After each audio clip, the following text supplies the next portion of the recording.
Welcome back, ladies and gentlemen. Camp Hustle One here, back with another live stream. How you guys doing, man? Another Saturday night live stream, man. We're ready to get into it. Tonight's topic we're going to talk about is, well, I guess the rumors surrounding Adam22 and his wife Lena basically getting divorced. Everybody's been reporting on it, and we actually got some, I guess, video covering it from Jamari, the first one we're going to cover, and then we have another follow-up video that is going to kind of go against it. So without further ado, let's jump into it. Also, we should be I should be linking up hopefully with Mr. Cavos, aka Decoder. He wants to kind of have a back and forth debate about a little bit of what we talked about last week. For those of you that didn't know, me, Sonic Mindscape, and Decoder, we were all kind of in a conversation about modern dating, Gen Z, kind of how they handle things and stuff. And I kind of wanted to continue that conversation. So, but yeah, without further ado, let's get into it. All right, so this is the first video by Jamari. This is basically going to be covering the Adam22 situation with them, I guess, Lena filing for divorce. And yeah, we're just going to go through it. I haven't seen this whole thing. I just kind of wanted to see what this was all about, and we'll kind of take it bit by bit. Exo Charles, welcome to the stream, sir. Hello, everybody. Good to see you, man. Yeah, so let's go ahead and get this one started. And Decoder, whenever you show up, just go ahead and message me in the chat, and we can get our conversation going. All right, let's go. So the last time we caught up with Adam22, he had announced that his No Jumper brand was failing. So there's something that I've been hiding from you guys. No Jumper is going broke. And then most recently, he did get destroyed in the boxing ring by his biggest adversary, Jason Love. Oh, no. Oh my God. Now, I remember when we covered this, this was a horrible fight. I believe Adam didn't throw one punch this entire fight. He just kind of just had his hands up and just got punched out, and just a very poor performance. And he was down in like 45 seconds. And yeah, it was just a poor performance all around. Anybody that was, rooting for Adam, if they had any money riding on it, they lost it all within that first minute. Wait, no. What's going on? So not only did Jason have his girl screaming while biting the sheets, but he then once again had Adam begging for mercy in the corner. And really, Jason... At this point, we just figured he had a humiliation fetish, and, he just finds new ways to cuck himself out. Jason kind of just served as a master key of sorts for his wife, Lena. I know what you guys do. Guys, wives for them. Oh my gosh, you said it. I'm the wife. Where's Adam? He's working. I'm working, Because ever since Adam opened up Jesus, that can of worms and agreed for her to perform with him, she has essentially gone on this world tour, performing her greatest hits all around the country with all sorts of men. In the future, you may see the 22ster, Lena the Plug, and Jason Love in a big ol' sandwich. And this is really what I warned Adam about years ago when he decided that fast money was everything to him, fully leaning into the role of the guy who likes to sit in the corner and watch his girl get plowed like a field of potatoes. And so in this first clip, guys, this was that a Jason Love body pillow? Why do they have that? That's crazy, man. It's like when you think it can't get any worse, it's like he finds a new way to make it worse. Tito's Ghost, welcome to the stream, sir. Evening, Camp. This guy's weak. No, dude, it really is, man. It's almost like I didn't know he can get any lower, bro. It's horrible. It's literally the night that Adam lost his fight to Jason. And I guess the wife did not want to go home with the loser, and so she ended up at Jason's house, making little Instagram reels and whatnot. She looks so happy with Jason here. Like, just the way that she's staring at him. I mean, I'm sure she looked at Adam like this on their wedding day, I would hope, but this is just kind of like a whole rejuvenated woman right here, dude. She's smitten with this guy here. I mean, honestly, at this point, from what I've seen on her Instagram profile, I think that she actually spends more time with this guy than she does the 22ster. Oh, baby. I missed him. Let's never fight again.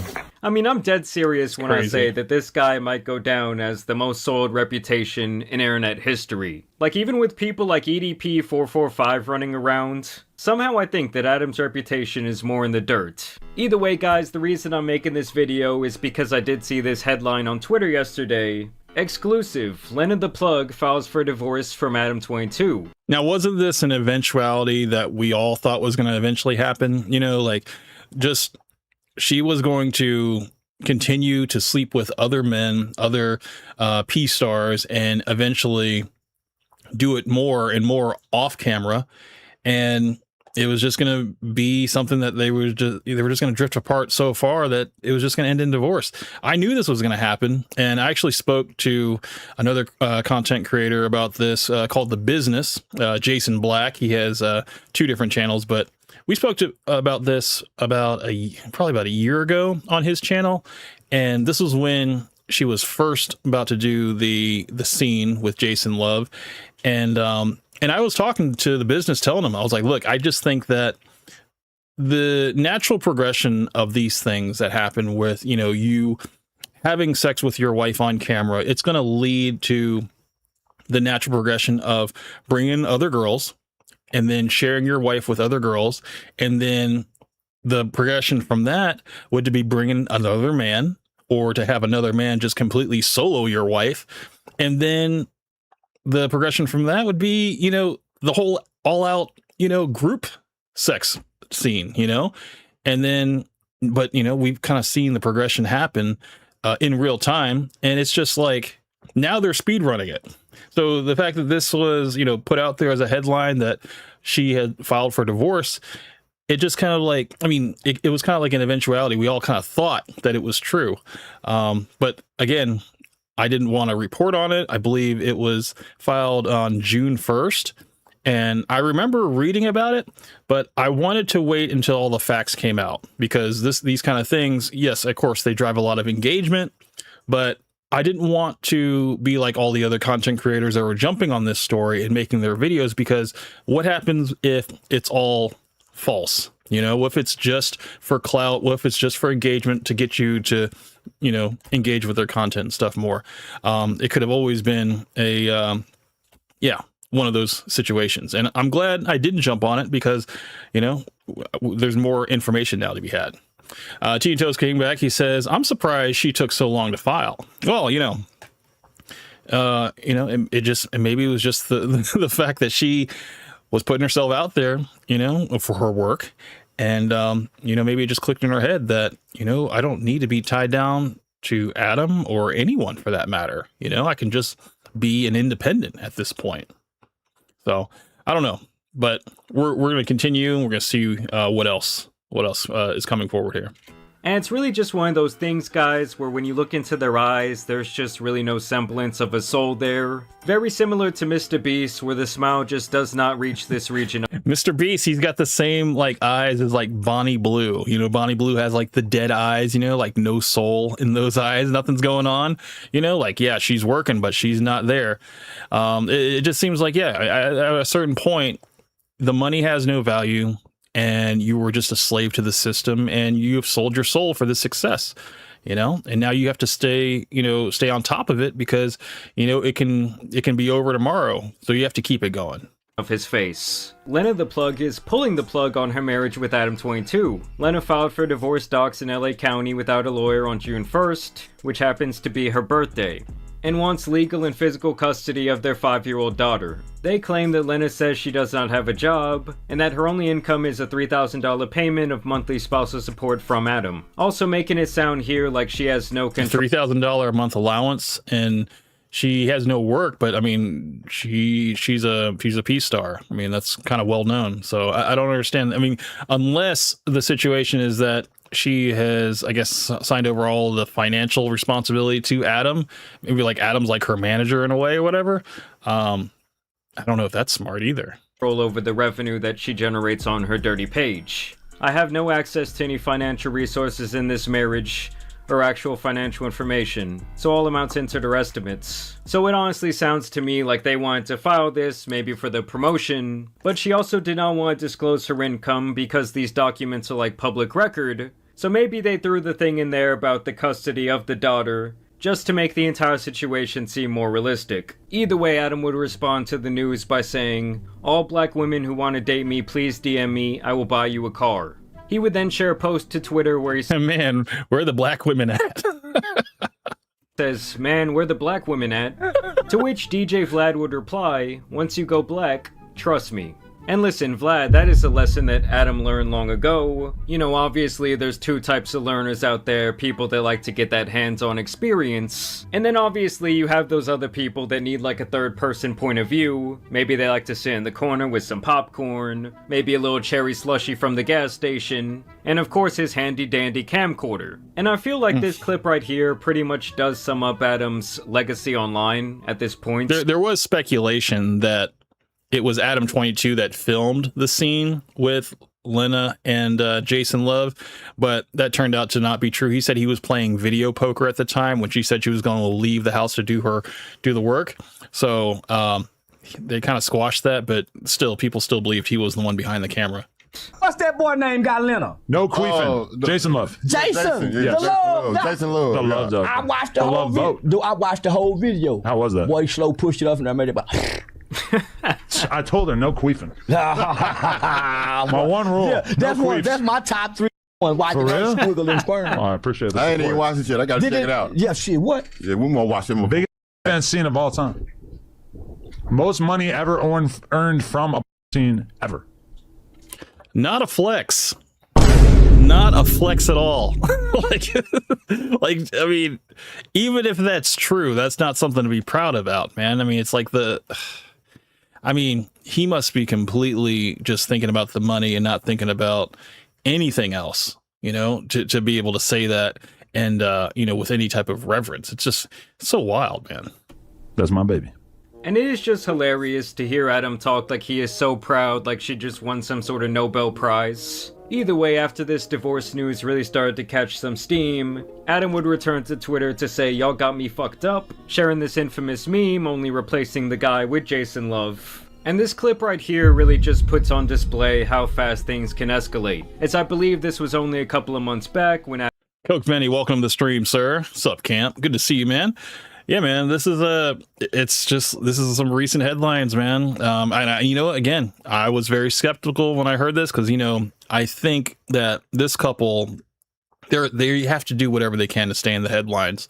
And, you know, the whole initial scene with Jason Love, that sparked a lot of controversy, and then they started to wane a little bit. So then he did the reality show where a bunch of guys competed to sleep with Lena, and like I guess the winner got to do like a threesome with him.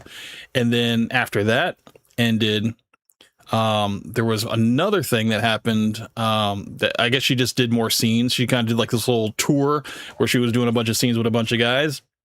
And then the next thing that happened that was crazy was the boxing match between Adam22 and Jason Love, which ended up being a complete humiliation ritual. And now this. So it's like, yeah, they have to keep doing controversial stuff to stay at the top of everybody's feed. And it's like, it's an endless cycle here. Adam was out here promoting the fight. I would like for you to clarify that there was in no way any kind of emotional connection. This is not a date. This is not her boyfriend on the side. She's a happily married woman. Maybe not anymore. Occasionally allowed to step outside into the streets and behave like a low-down, dirty on camera. This doesn't trickle into our real life. It's just content. Yeah, I don't get... It's crazy to me how adult film stars that are in relationships can say that it's not cheating because it's work, you know? Like when the camera is on, it's not supposed to be... It's just work. It's not supposed to be like anything like, you know, like emotional or whatever like that. It's just work. And I remember that Adam22 was on the Whatever podcast, and this was also the one that Saint in the Center was on as well.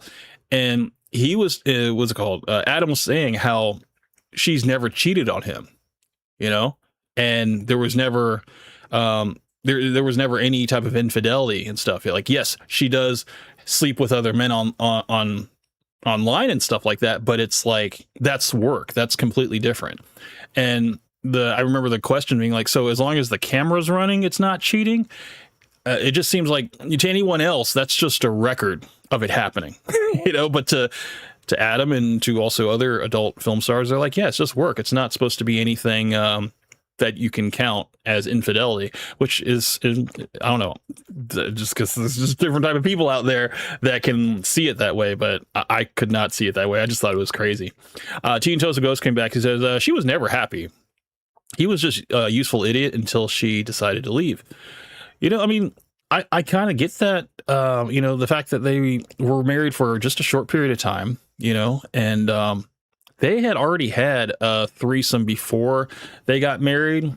Because I remember Adam22 mentioning this on his No Jumper podcast, that they had already had like a threesome with another guy.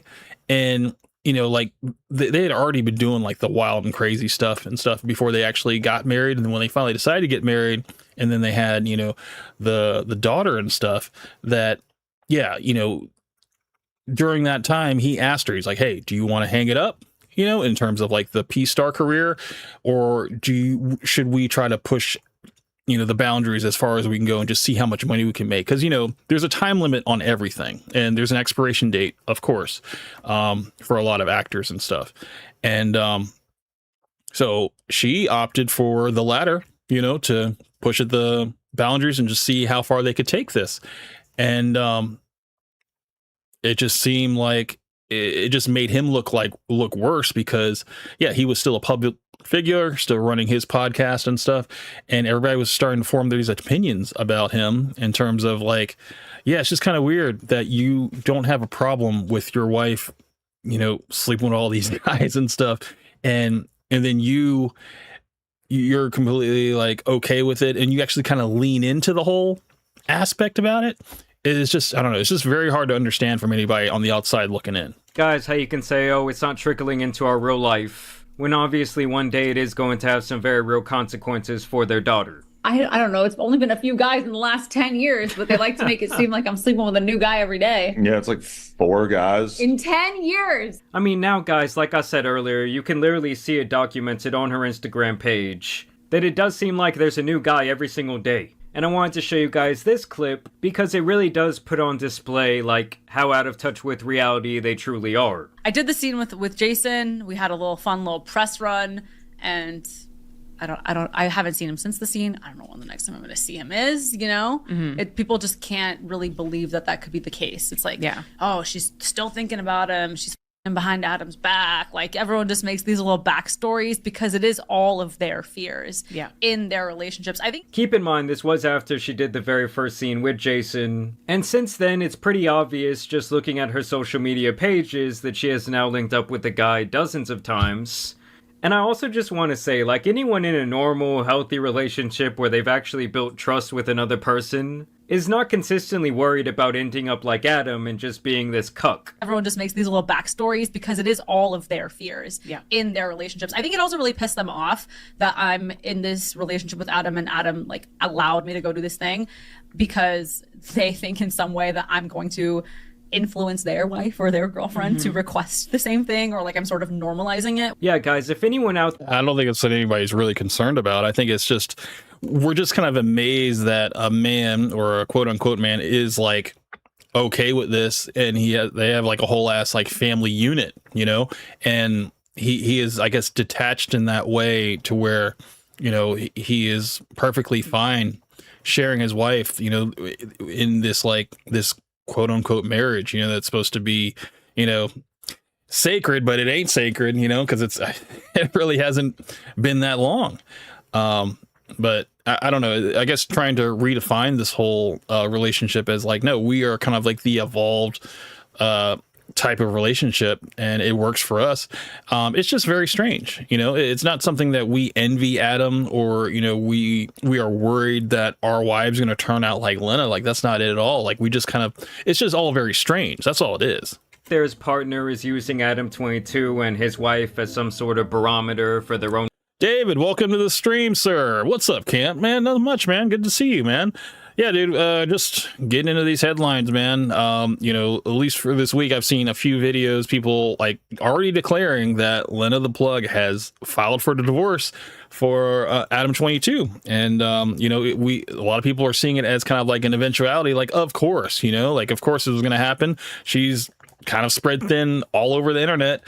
And it's like, this was bound to happen, you know? So now, people are trying to piece it all together. Like, you know, like at what point did she realize, oh, I don't need to be married to this guy to have my money, you know, like I can just get out of him, because he already admitted that No Jumper is going broke, you know? So what else does he have outside of the P-Star industry, you know? Like, how much money are guys really making doing that anyway compared to women? Relationship. I really do believe that it would be in that person's best interest to kick that person to the curb, because they are clearly mentally unstable. I mean, imagine your girl coming to you and being like, oh, Adam let Lena do it, let me go bang this guy from work.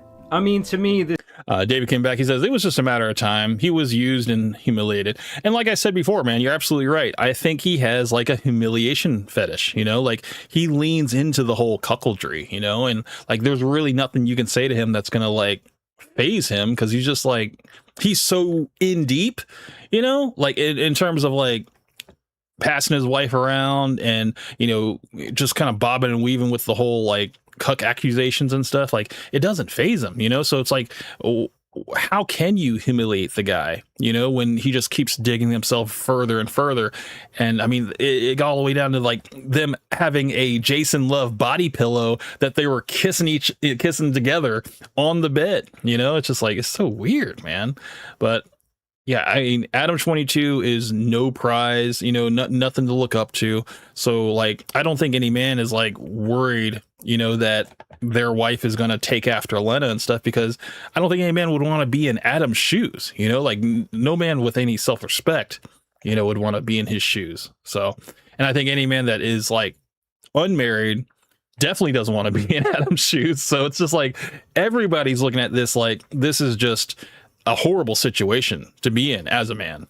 This is really just her trying to rationalize in her own head how this entire narrative has really destroyed Adam's reputation. Because this clip right here really just goes to show how much respect the average man has for Adam at this point. You gonna respect me too though. You throwing all these shots and But shit. how am I going to respect you when you're somebody who's realistically only known for getting the dog shit beat out I of say you? same shit for you. You only known for getting your wife getting by other niggas. Dean the Great, man. Still making his rounds around the internet. Still, you know, I mean, he got socked out by what's his face? The guy. God, what's his name? I already forgot his name already. Fucking what's his name, dude? We talk about him all the time. Shit. The guy that slapped him on camera and then he got slapped out again by the bodyguard or whatever. And yeah, he's just like, now he's trying to get slapped out by what's his face, by Adam22 verbally, and it just kind of falls flat because like he's the ultimate cuck, you know? So it's like there's really nothing you can say or take from him that's gonna have any weight, because it's like you got more dirt on him. David came back, he says the money was running low as well, so she needs to monkey branch, possibly going all out on OnlyFans. I mean, yeah, that's true. I mean, the thing is, like, all of this story, all this controversy, whatever, is just driving people towards her page. You know, the curiosity is there. It's just getting her name out there. It's just kind of like the whole Bonnie Blue situation, where she was like, yeah, I'm gonna you know, it's gonna be like 1,000 men or something like that, and she's gonna try to do that all in like 24 hours, whatever. That was everywhere, and I'm sure people paid to see that. You know, people were driven to go see about it, whatever. And but in the same with the, you know, Lily Phillips and all that, or whatever, like they all are kind of competing for attention on OF. You know, because it's like, how do you stand out? And you got what's the other one? The other girl, the one that Sophie Rain, you know, like she said that, yeah, there was a basketball player that offered $15 million to take her V card, whatever. Who knows if that's true or not? You know, it was still headlines, and it was still people, you know, like what's so good about her? You know, like, well, how could she command such a thing? So that, of course, you know, that curiosity is going to hit, and people are going to check her out. You know, so it's you know, I think it's just constant controversy will get you engagement, and it's everybody's competing for attention. That's all it is. You know, whether it's on YouTube, you know, people trying to like kind of cross over into like the mainstream, you know, that are doing these adult only sites, you know, they're trying to, you know, because I know what's her face, Sophie Rain, she did a Vlad episode, you know, to just kind of, I guess, dispel any rumors or whatever. And, you know, yeah, people that didn't know who she was exposed to her. So, I think it's all strategy. It's all a marketing strategy to get people to go back to her page, you know, and sometimes you got to do what you got to do. Sometimes you got to put all your clothes on and, you know, come to YouTube or, you know, whatever, like ride the line on Instagram and stuff. But yeah, this whole thing with Adam22 trying to put down Dean the Great, it backfired, you know, because it's just like, you know, we got more dirt on you, man. So there's really nothing you can say that, you know, we couldn't get you back tenfold. Yeah, I don't know how much more we have to discuss at this point. I mean, you can tell just by the sheer facial expression that one pierced Adam right in his heart. And it is the very thing I warned him about years ago, is that pretty much anyone, at any time, can now pull this trump card out on him and basically say, yo, dude, you're a massive cuck. I mean, I'm going to do the gentle thing. That's cool. And I'm not going to elbow you in the face or give you a Larry Wheels style slap. Larry Wheels. There it is. Larry Wheels was the first one to put Dean the Great on the map, whatever. And then the next guy was like the ex MMA fighter or whatever, ended up being like a coach or something, and he slapped the shit out of him too. And it was all like within the same week, dude. So Teen Toast Ghost came back. He's like, I wonder who's worse, her or Jazleen? Oh, I mean, I would say Lena is worse because she has a proven track record. And I don't know. Yeah, I would definitely say Lena is worse because her track record is it's proven, you know. And I would definitely say, like, if you were to put the cuck line in a row, Adam22 is at the very bottom, you know. And then Larry Wheels is like right next to him, you know. And then, you know, maybe you got like, you know, maybe Destiny, and then like Sneeko and whatever, you know, like it all kind of goes in the line, whatever, in different degrees, of course. But I would say Adam is still the very bottom. He's just there. There's nothing redeeming about his character, nothing that you would want to emulate, whatever. Even like his successful podcast and stuff. And it's like, what is it built upon? It's built upon, you know, just writing, what was it, you know, hip hop culture and stuff. But then even a lot of the people that were working with him no longer are there, you know, so now it's just him and his controversy that he's leading into. So yeah, I mean, it's hanging on together by a thread, you know. And now that we know that it's going, the podcast is going broke, you know, it's just a matter of time at this point. I'm just going to politely ask you to exit the podcast. Hey, fuck this podcast. Yeah. Okay. You started with me. Don't get beat up on the way to the car. And the other thing, whatever, dude, like that would ever happen, man. It definitely is not going to happen from his end because we know that he can't fight. He doesn't even know how to throw a punch. You know, we've seen him in action. He crumbles under pressure. David came back. He says, you can see on his face that he is actually hurt by the comments about his wife from Dean the Great. No, absolutely. Like, I mean, like I said, man, like that's the ultimate trump card. There isn't anything that Adam22 could say to you that you couldn't get him on with that and his wife. Like that just beats everything, you know? So yeah, I mean, he's in a losing position, and it's like when you're in that type of, you can't be going around online trying to pick fights with people. Because they're always going to win, you know?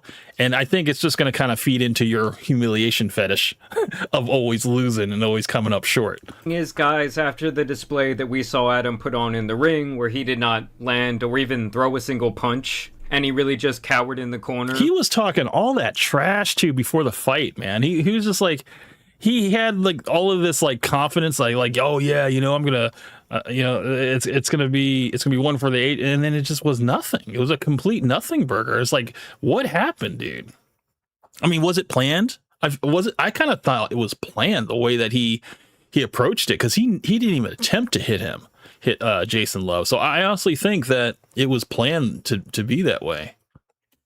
No one wants to hear about him whooping someone's ass or beating someone down ever again. But yet, here he was once again on Twitter saying, I almost had to give him his third ass whooping of the week, dude. Come on, man. Absolutely not, dude. Like, that's just empty words, man. And anybody that liked that comment or retweeted and stuff, like, come on now. We all know he's full of shit, dude. There's no way that he meant that. the week. And it's not just men who talk to him this way, but also women. This exact podcast that Saint in the Center was on, this was the one where he made Adam22 rage quit, because he kind of caught him in a trap, saying like, okay, so why are you and your wife doing all of this, publicity and stuff like that? Like, what are you doing it for? And he's like, it's just for the money, And they're like, okay. So then he tried to, ask, okay, so what are you saving for? Like, and stuff. And he's like, no, it's just, it's just for money, whatever. And then he's like, well, okay, so if you're doing it for the money, then he was trying to ask him, he's like, so what's the major reason that you would keep doing it and stuff? And he was just like, no, what did he say? Because there was one thing that contradicted himself. He said that they don't spend the money. He says that they don't. Yes, they make a lot of money and stuff like that. They do it for the money, but they don't spend it. They just save it. Whatever. So then he's like, well, what's the main reason that's driving you to do this? And he's like, well, it's the money, So it's just kind of a weird contradiction, because it's like, if the money doesn't matter to you because you're not spending it, then why is that your driving motivation? That was the main argument there. One quick question. Are you concerned about your child? I believe she's a daughter, right? Mm-hmm. Do you ever worry that one day she'll see this content, and maybe would you want her to be doing content like this? Is this something that would make you proud as a father to a young daughter? I think every parent wants to see their offspring do better than them. So for sure, I wouldn't like to see her, just sort of default to that just because she knows that her parents did it. I know a lot of girls who make a shitload of money on and don't even show their nipples. So I can't just look at only profession and say like, oh, that would be a hideous way for my offspring to earn a living one day. And it really just goes back to this idea that everything for Adam is all about money. I mean, I'm serious when I say, guys, that is a sickness. It almost seems like there's a degree of like separation he has, where if his daughter did end up doing OnlyFans, he would hope that it would be clothed, like just people like her for her personality, and she doesn't have to strip nude and stuff like that. Or maybe, she can show a little bit of skin, but like no actual nudity, I think he would be fine with that, which is kind of crazy in itself. Will deter your entire life. You wouldn't say it's beautiful. Well, I don't. No, obviously, no. I would not call it beautiful, though. So, wouldn't you want better for your own wife? Ooh. My wife has she loves it great. It's a good point. It's a great point. It's like, who do you hold higher than your wife? If you say your kids, you want your kids to be doing better. I think your wife would be a close second. You kind of hold her within the same light, but it doesn't seem like that's the case here. She loves the business that we're building. She's happy with it. Oh, I'm sure that she is, Adam. I'm sure that she is. Like I told you guys earlier, she really has been on this world tour. Yeah. Well, you know how we do it. I mean, really, guys, just look at the absolutely joyous expression on her face. Just thrilled. Just absolutely thrilled that she's about to get it on with another P-star. It's crazy, man. It's just like, this is like, it's an endless cycle. Like all the heavy hitters are coming out, and yeah, dude, she's getting her name out there. Lied to y'all, I don't think I've ever seen her smile around Adam like that once. She is not afraid. Yeah, guys, at this point, I'm really just praying for the daughter. And on a serious note, dude, there's no way this daughter is not seeing any of this stuff, man. It's just like that morbid curiosity is going to creep in, or she's going to stumble upon it by accident, and it's just going to open the floodgates, and yeah, it's going to mess her up, man. She's going to have to go to therapy, years of therapy, to get through all of that. Guys, like, if you were deeply into watching this stuff, if it has like that strong grip on your life, oh, I can't wait for the next scene type shit, I'm just here to tell you today to like really reconsider your life choices. And at this point, it's just become so normalized through apps like Instagram. So I'm not saying like you're dumb or you're foolish or you're an idiot for falling down that rabbit hole. Because the thing is, though, you don't have to go on these websites, these adult websites, to even know about it. All you got to do is go on Twitter. I mean, not Twitter, but X, or go on Instagram, you know, and she's out there promoting it and stuff. So, I mean, you're going to know about it either way, you know? And yeah, it's like you'll know about it through osmosis. That's it. obviously many men, both young and old, do struggle with that addiction at this point, you know, in this digital era. But I really do want you guys to take a step back and think, because there is a better, much more enlightening life that you could be living out here. And at this point for Adam, like, not only is his reputation in the gutter, but he's also becoming like the creepy old man still trying to hang out with the youngest, newest influencers. Hello, princess. What up? How you doing? Oh, this is, I didn't recognize him with the do-rag. Yeah. That's crazy. And he got the same bottle from last night in his hand. Selena, what's going on? What? No, this is a new one. We finished that one. all right. Believe me. Whoa. Selena, why you running away? I did not realize that Selena Powell was hanging out with Clavicular. That's interesting. I wonder if damn, that's not good. If she's making her rounds to Clavicular, that means that, yeah, he's probably caught something, because yeah, she's been around. She's been around a lot. Selena Powell. I believe that was the woman that DJ Academics was like obsessed with, and you know, amongst a huge line, a long list of rappers as well. So, and you know, I'm sure Adam22 has some history with her as well. So I think this is all kind of yeah, she's making her rounds, man. Yeah, I don't know. In general, the guy's just giving off a nasty vibe. I mean, y'all have to keep in mind that at this point, I do think that Adam is well into his 40s. And this guy still gives into peer pressure. Keep in mind, this is right after he let some Adam22 gets random peptide concoction injected into his dick by Clavicular's foids. Interesting. I did not hear about this. Some 20-year-old girl. 45-year-old with a wife and kid gets peer pressured by 21-year-olds. Yeah, this is a sad day for Adam22. Inject something into his piece. Out of all the ignorant shit I've done in my life, letting a random 25-year-old college girl shoot my dick up with some random shit, I don't even know what it is. Yeah, guys, I really just feel horrendous for this next batch of kids coming up, because obviously they have some absolute brain-dead idiots to look up to. And yes, guys, for Adam, he is still out here shamelessly promoting his new scene. I mean, at this point, this guy's out here smashing reptile people. I mean, really, guys, the eyes never lie.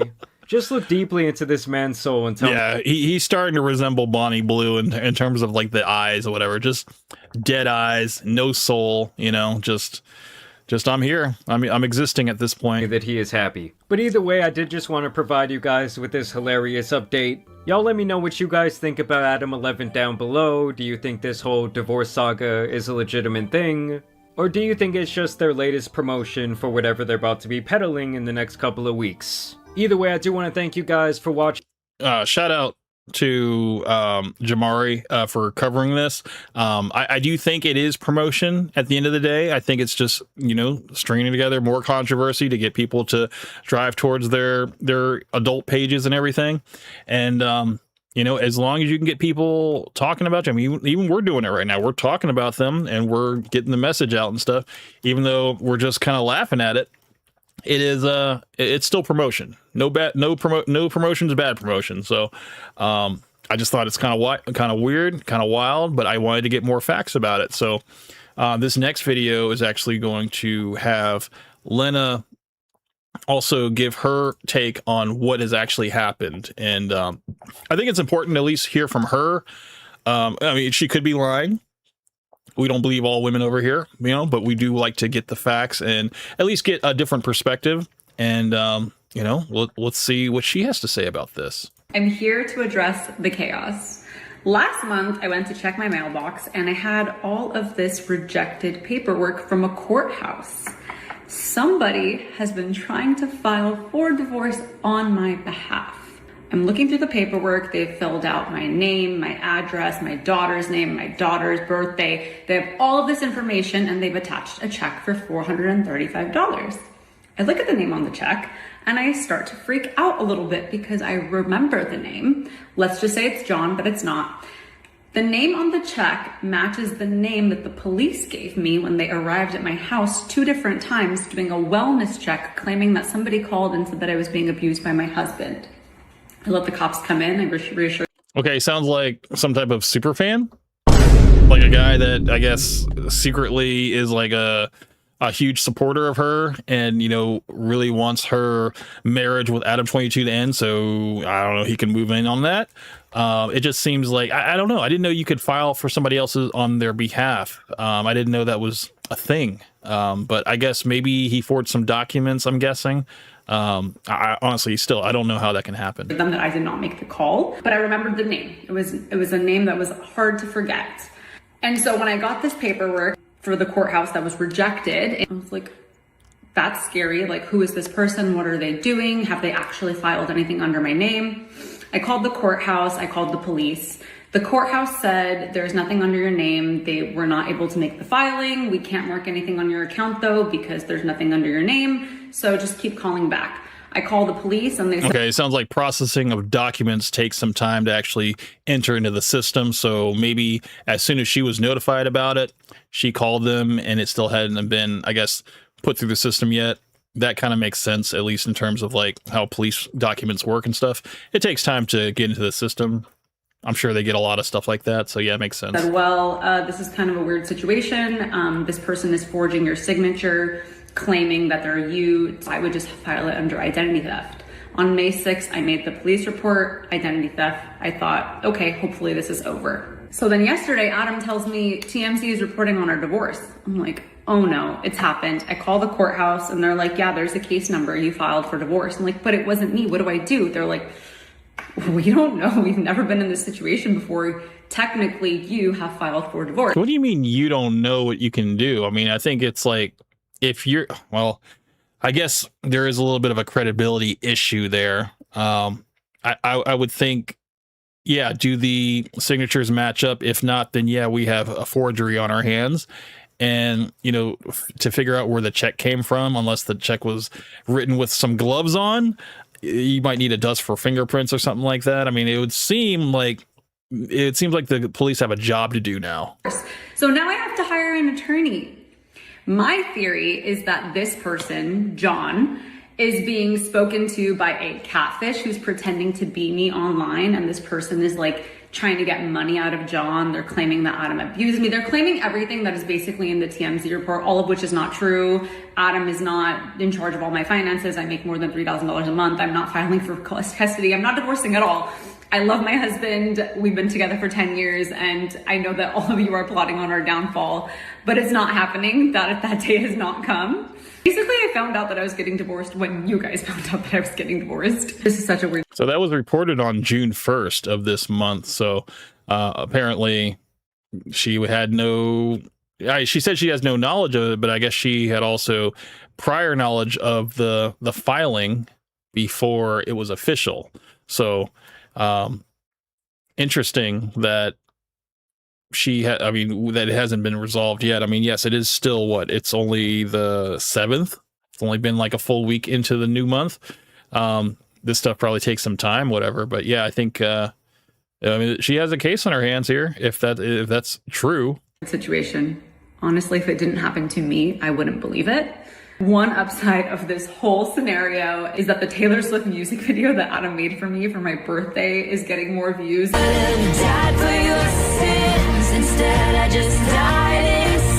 What the hell is this, dude?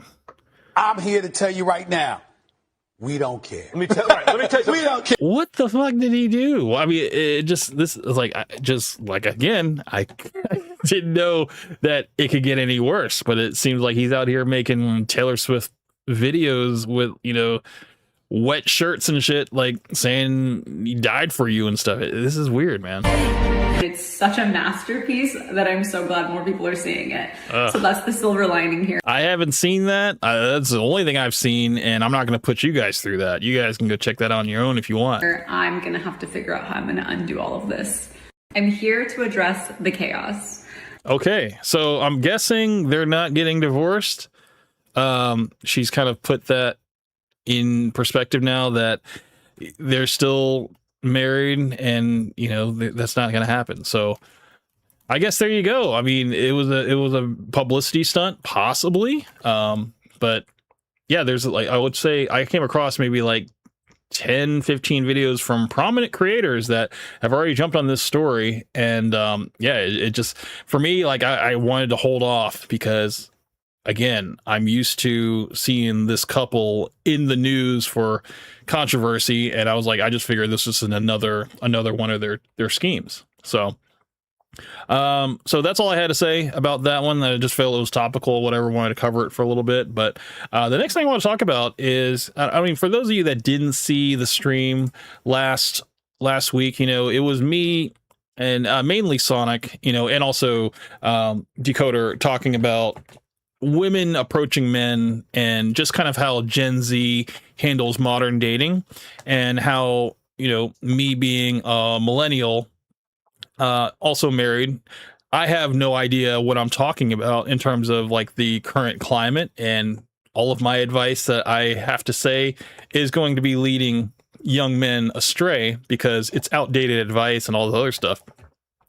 You might think that's true, but I will still kind of stand true that there are kind of like tried and true methods of things that a man can do to get himself, you know, to have his things in place in order for him to be ready to go and basically be the, you know, I guess the right man for the relationship.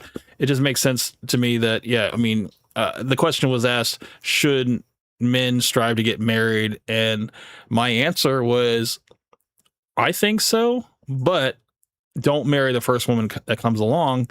You know, just make sure that you have things in place first in terms of, you know, your self-worth, you know, your direction in life. You know, you got to make sure that, you know, you settle your goals and stuff in terms of like your education, your career and stuff. Make sure that, you know, you're a stand-up man, that you can support yourself and stuff, because there's no way you'll be able to support a wife and children and stuff if you can't support yourself.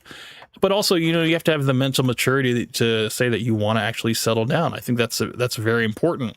I think there's some men that never want to settle down, and they just want to perpetually stay in that honeymoon stage. And then once that honeymoon stage is over, they're ready to end the relationship and, you know, start over again.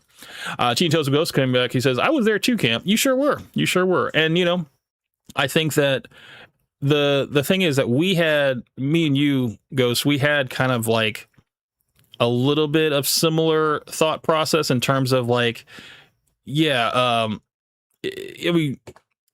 just in terms of like, okay, so if a man does not have his things in place, whatever, in terms of like his social profile, whatever, online dating profile and stuff like that, like you acknowledge that, yes, that is important in terms of like the current dating climate and stuff like that, but it does ultimately come back to your communication and, you know, just your social awareness, and also just kind of like the confidence that you have, you know. And if you get a girl off of your social profile, it's kind of important for you to kind of not be socially awkward once she finally meets you. You know, you still have to be able to, you know, bring the ball all the way back home to the end zone.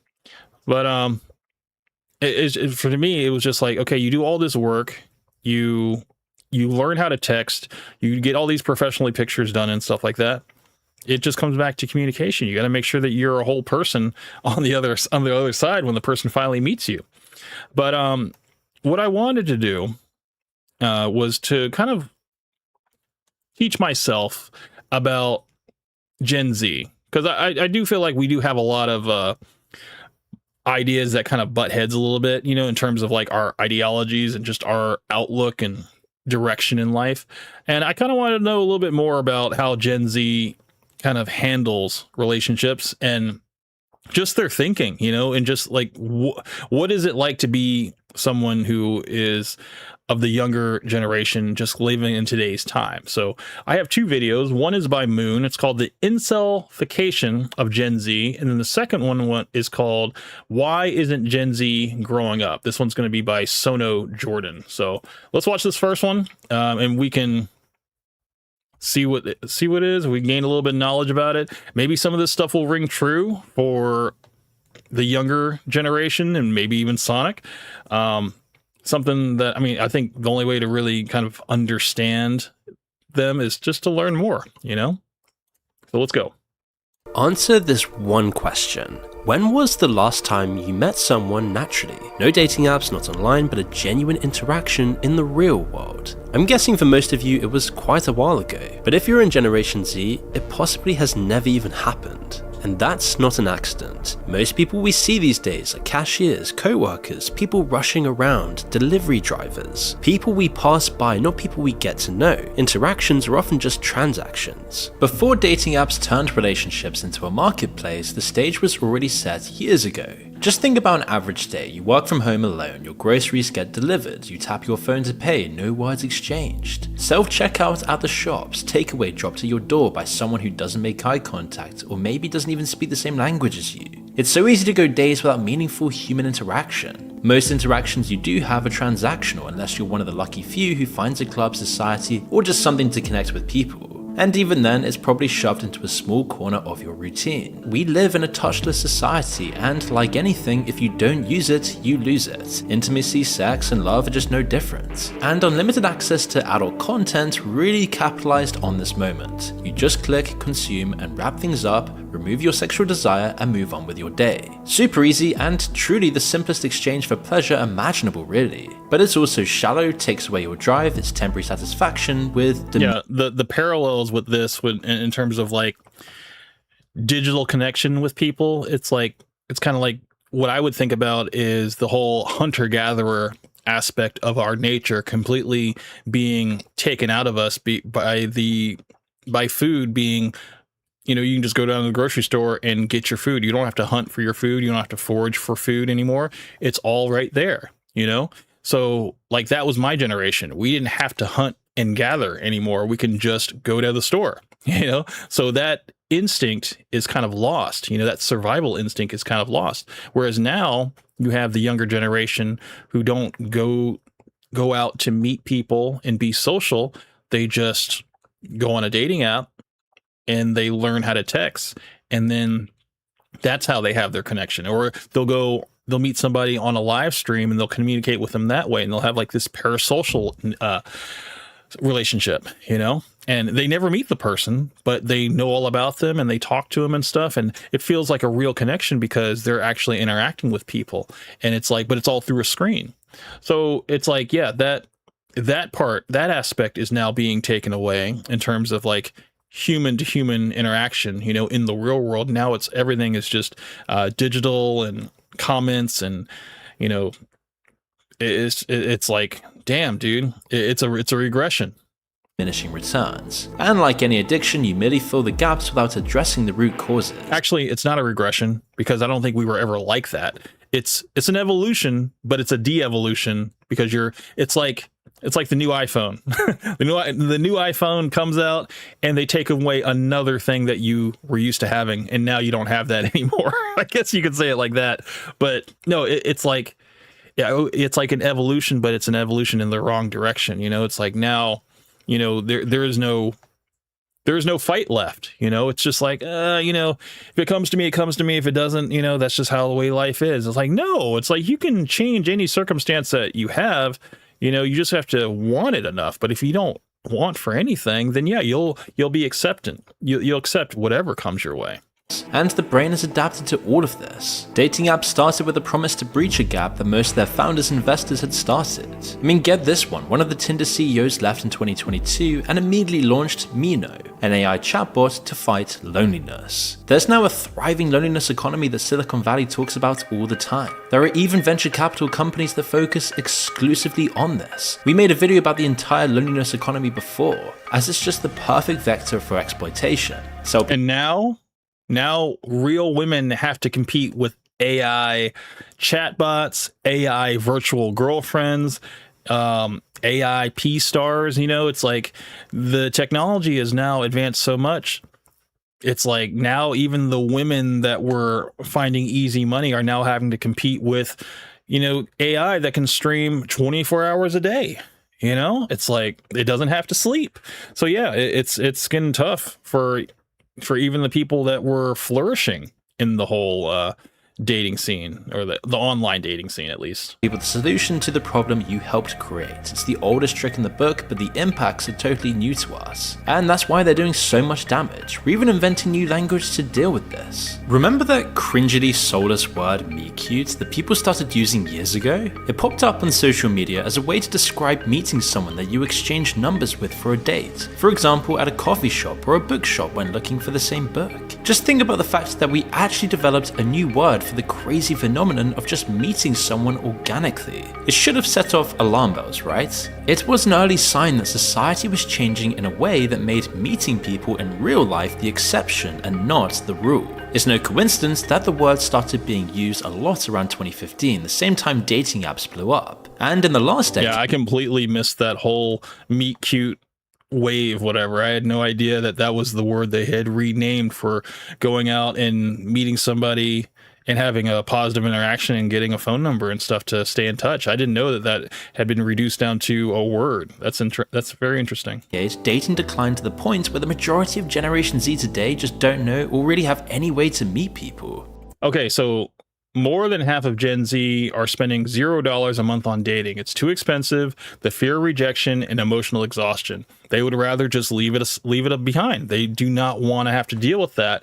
Whereas I did say to Sonic that rejection is just kind of a rite of passage for men. I think you get rejected and you come back stronger, and it gets easier to talk to women, you know? Like, once you get rejected enough, it gets easier for you to not have the expectation that you are going to, lock this person down with this current interaction. You'll be like, it doesn't matter. If it works, it works. If it doesn't, it's not the end of the world, because you will just carry on and keep trying.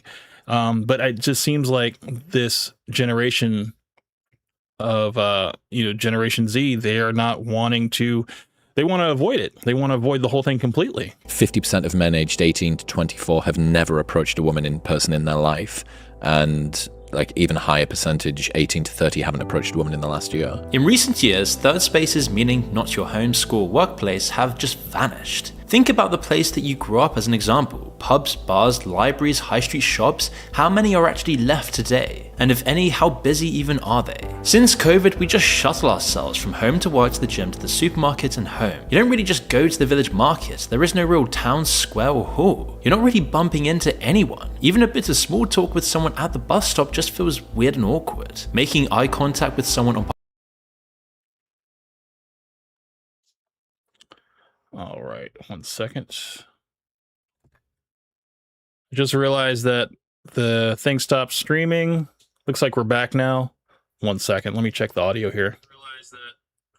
Okay, yeah, we're back. Okay, let's continue.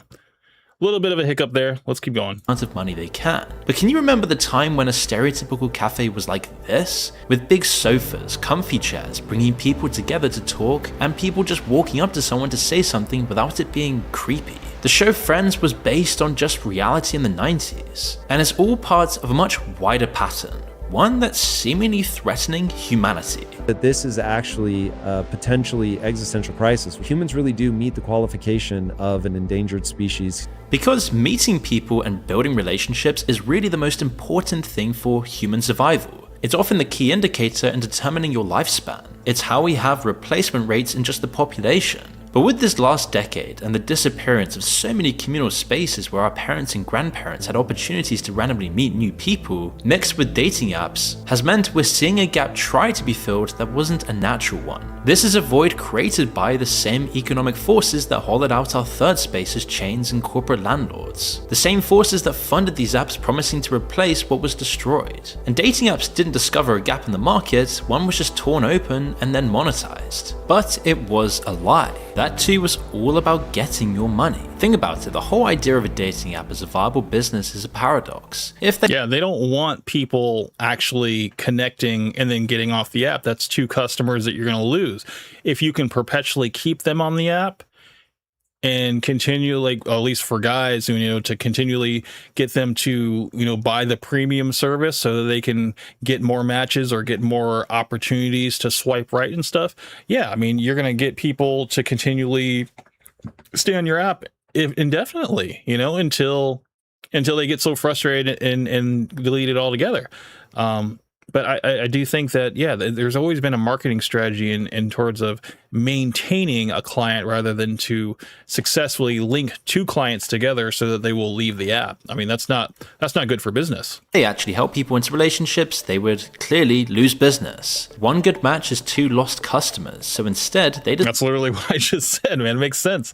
I mean, it's like people getting better. At least in our healthcare system and stuff. Like, there is no money in people curing diseases and, getting people, healthy so that, they don't have to rely on medicine anymore. It's like, no, if the pharmaceutical industry could keep you where you're indefinitely a customer, where you have to constantly take medication in order to, remain healthy. They would much rather have that than you just never have to have it again.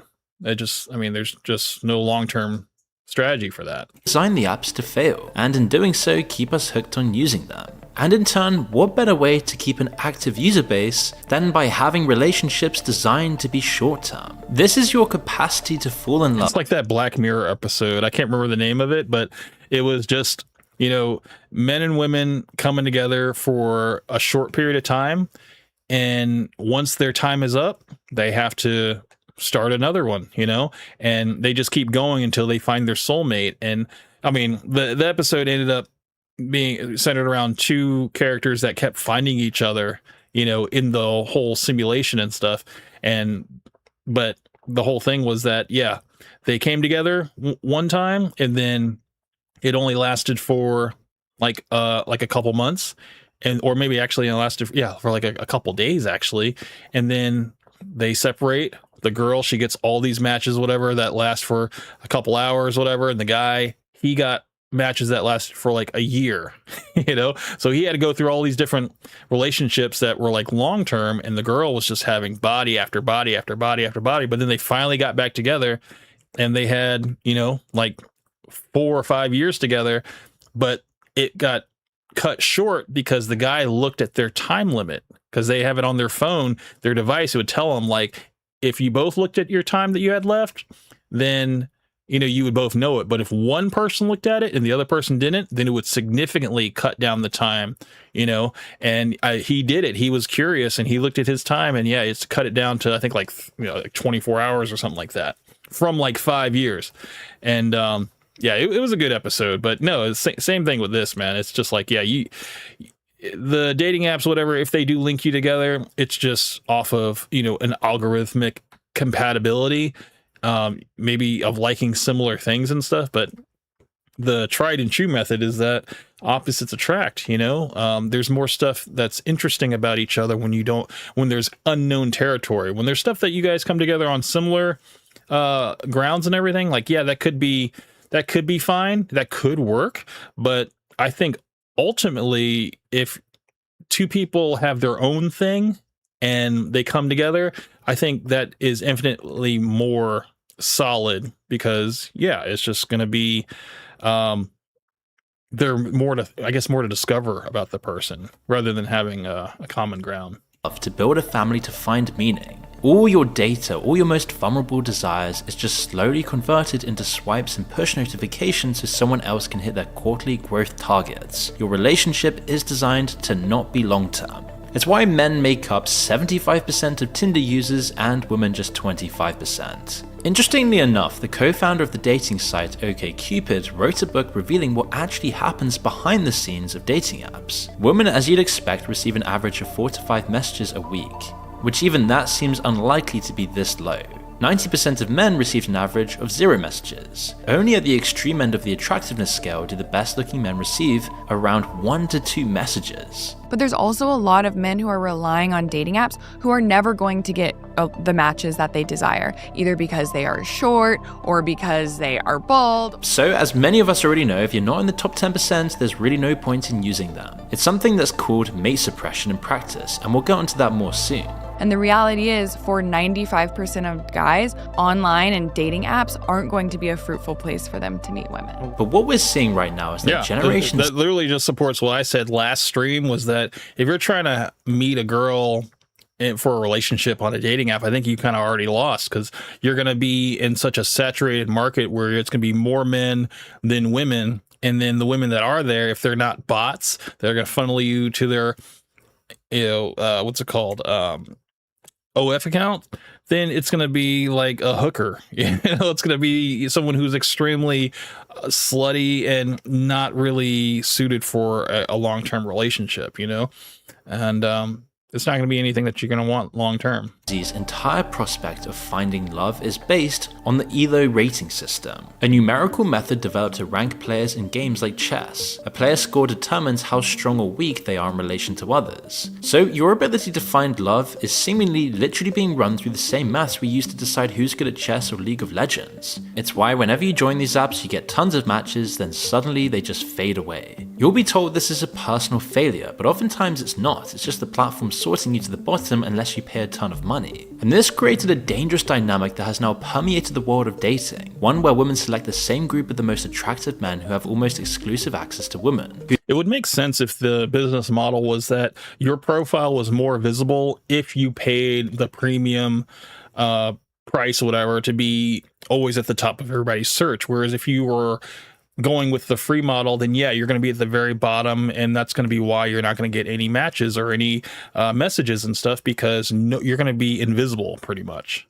So it makes sense. You then become less interested in lots of these girls because they are then seen as too easy. The effect of this is that dating is seemingly a low trust marketplace, as the entire way to attract is seemingly detachment and not through connection. It's always a contest of who cares the least, who can take the longest to message back, who's more aloof, disinterested, and who holds the power in the struggle to not care about the other. In other words, it's a game where almost everyone is bound to lose. You can now see it on reality TV with game shows where heartbreak is entertainment. But what's the message we're supposed to get from this? Romance isn't sacred, it's just a contest, which all leads to the loneliness epidemic, and this one's hitting the youngest the hardest. But it's not just dating. Our whole modern society is stacked against any of us meeting someone getting married.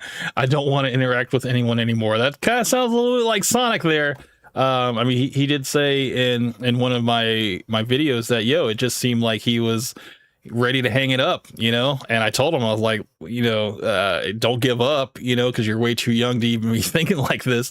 But I was like, you might just leave yourself open, because you might find someone that might change your mind and might, in a couple of years maybe, because you might still be going strong with this perception that you might change your perspective. You might see that, Camp was right, maybe he's not so old after all. I don't know. Take us all for free. Welcome to the stream, sir. Good to see you, man. Haven't seen you in a while, man. What's up, Camp? What did I miss, man? We were talking about what's his face, Adam22 and Lena the Plug. Supposedly Lena had filed for divorce, and then we just found out from the whore's mouth that wasn't true. Somebody basically filed on her behalf, and it was also this same person, I guess, that had sent some police to her house to say that, she was being abused by Adam, and none of that was actually true. So there's a lot of people that have videos coming out saying that they're getting divorced, and apparently she has now squashed that rumor. And I do think it was all PR stunt to get people to keep them at the top of the feed, and unfortunately I fed into it as well. I took the bait, whatever. But I didn't form any opinion about it. I didn't say, okay, yeah, this is what's happening. I just wanted to kind of see the information, and then I dug a little bit deeper, and now I found out that it wasn't true. So that's why it's always good. It's always good to not really, stand 10 toes down on something that as soon as you see it, it's always good to wait a little bit and then see if there's more information to come out. And I'm glad we did, because now we don't look like all these other YouTubers that are out here trying to jump on these stories that aren't true. So Taking Souls for Free came back. He says, sound like a publicity stunt. I mean, like I said, man, I mean, it started with the whole Jason Love thing. That's how I was talking about this. And then they did the reality show, I think it was For the Love of Lena or something, where people competed to, I guess, be chosen to have a threesome with her and Adam. And then Adam did the whole boxing match, which, you can't really call it a boxing match. He didn't throw a punch. And now you got Lena doing this world tour, going around, sleeping with all these P stars. And then this whole thing with the divorce, it's like, it's just one controversy after another. It's almost kind of like how Fresh and Fit, the whole Fresh and Fit model was. It's like, let's just keep being at the top of everybody's feed. Let's keep having all this crazy stuff happen, and people will continue to talk about us. No publicity is bad publicity. So that's what we were talking about. And now we're on the subject of Gen Z men. And I kind of wanted to understand at least Sonic's point of view, because, you know, Sonic is a Gen Z or whatever. At least, you know, the whole incelification of this whole generation that does not want to talk to women, that would rather have a woman come up to them and approach them and stuff. And we should also, you know, Sonic also saying that we should encourage women to propose to men, basically completely taking away all of our agency and all of our choice. And yeah, I just didn't agree with it. So I thought it would be good. Because, you know, I don't think Sonic's going to come in, but I definitely think this was something that I want to at least understand his angle a little bit more, at least by understanding his generation, because a lot of the stuff that he says I completely disagree with, and or I have, you know, reasons to. And I just think that maybe I can have my mind changed by another point of view, maybe at least explaining their side a little bit better. So I'm open to the information, and that's what we're doing right now. So. But yeah, good to see you taking some polls for free. I did think that I think Cabos wanted to jump in, and we were supposed to have a kind of a little bit continuation of last stream, and I told him I would be open for that, so I'm just waiting for him to jump in. But of course, I would have stuff waiting for you guys in terms of filling time until we get to that. So let's keep going. Married or even having children, and the consequences of this will change the world as we know it. Because there's something else catching up with us. Our bodies are starting to fail and lose the capacity to produce children at all. You know what they found recently? Microplastics in human testicles. Human testicles contain nearly 3 times as much plastic as dog testicles. We're literally marinating our reproductive organs in synthetic polymers. It's one of the many explanations as to why male sperm counts have dropped by more than 40% since 1970. Average sperm count could even hit near zero at the current trajectory. Even if a situation... So by 2045, the sperm count should be at zero? I mean, didn't Abba wasn't that Abba's like whole line is like, I can't get you pregnant because my sperm count's so low, and look what happened to that. He had like 5 women pregnant, so it doesn't seem like having a low sperm count is really any type of like deterrent to being able to still reproduce children, you know, like there's still plenty in reserve, at least, that you know, you can make something happen. I don't think it's gotten to a point where we're sterilized, you know. It hasn't gotten to that point yet, at least. That extreme doesn't transpire, there are plenty of other things to worry about. Now, avoidance, you know, completely, you know, not basically fearing rejection and, you know, not going up to women and stuff like that, just completely being avoidant about it. Yeah, that's gonna be a whole lot worse in terms of like, like your sperm count doesn't have to be at zero. You're effectively making it zero because you're not even trying anymore. Like the forever chemicals in non-stick pans and waterproof jackets, BPA in your water bottles, all the nasty chemicals in your shampoo. I mean, just the list goes on. Even simple stuff like drinking hot coffee out of plastic takeaway cups. We just live in a world now saturated with endocrine disruptors. And surprise, surprise, our endocrine systems are getting disrupted by all of this garbage we're pumping into our bodies daily. But even if you've somehow avoided the chemical assault, even if your fertility is fine, there's another huge problem vying against us. How many of your friends between the ages of 18 and 30 have kids? 1, 2, none until this year or last? Is anyone planning to have kids? How about those who said they don't even want kids? There are people that don't want to have kids, that don't even want to have relationships, you know? Like I am hearing this from men and women, you know? It's like they don't want to have, well, actually, no.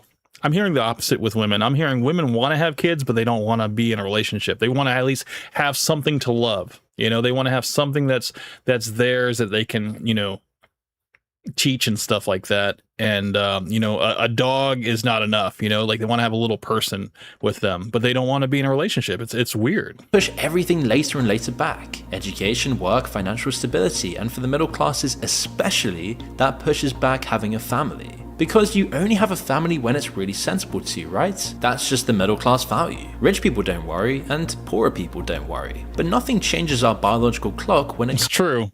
Poor people have a ton of kids, And rich people do have a ton of kids as well, but it's like this weird middle class group that is just, they have this thought process that they're not making enough money to be able to support a family, you know, and they're just like, yeah, I got to make sure that I have enough money first, you know, and they're struggling because everybody is working entry level jobs and people are not really, some people are out here getting skills, you know, Coke Benny's out here becoming an electrician, whatever, making some big man money, whatever, but you got to put in that time, you know, you got to put in that training, whatever, to get to that point. And it just seems like, yeah, there is kind of like a thought process that, yeah, I don't know if it's even worth it. You know, it's not worth it to settle down and stuff if someone's just gonna, they're just already thinking about, you know, the divorce, you know, like the person can divorce me and take half my stuff, and then it's just like, I don't want to go through that. And I said this last stream to Sonic, I was like, you know, I think that's the wrong mindset to have, to go to approach marriage as if like you will have a divorce, because absolutely you will, if you have that in your brain, of course, you know. But I think there has to be an optimism, even like a degree of risk that you're willing to take in order to, you know, have this life, you know. But if you don't want the life, then I'm not going to force it on you. I'm not going to say like this is what you need to do in order to feel fulfilled or whatever. It's like everybody they'll find their own happiness in their own way, whatever that is, because it's everybody's different. I get that. But at least for me, you know, like it gives me a huge sense of purpose to know that I'm going to work every day to support my wife and support my children, you know, and to get to look at their faces every day and how they're all happy to see me and sad when I leave, you know. It's like, yeah, man, that's all the motivation I need, man, to keep getting up and doing it. So Titos came back. He says it depends on how low the count is. Plus, if you're not doing pound time, no kids.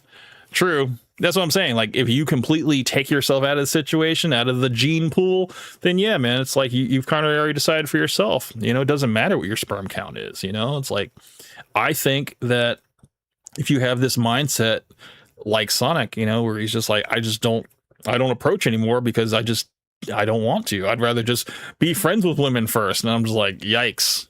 It's like that. If you'd rather choose that, then okay. You know, it's like, look, I'm not going to tell you what you're doing is counterproductive, but it just seems like, yeah, you're not going to want to give all your boyfriend energy away to a woman that has no interest in you, you know, like, and also not just boyfriend energy, but protection as well. You know, I was talking to a coworker about this earlier. I was like, look, it's like a woman has everything to gain from your presence.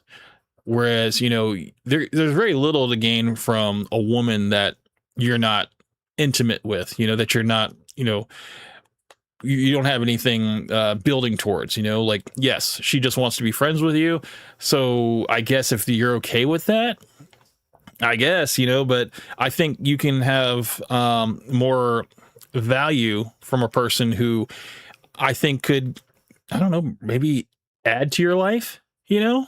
And whether that's a woman, you know, or you know, a best friend, you know, I don't know. I guess I don't want to be so like black and white about it that like men and women can't be friends. I did say this last stream that a woman and a man could totally be friends if the woman is ugly, and I know that's fucked up to say, but if there's no attraction there, then yeah, we can totally be friends, and it's not gonna like mess up my relationship with my wife or my actual girlfriend. You know, it's like, yeah, don't worry, you got nothing to worry about, you know. But if there is a little bit of attraction there, then yeah, I mean, it just kind of opens the door for infidelity and all types of sneaking around, and I don't think that's healthy either. So.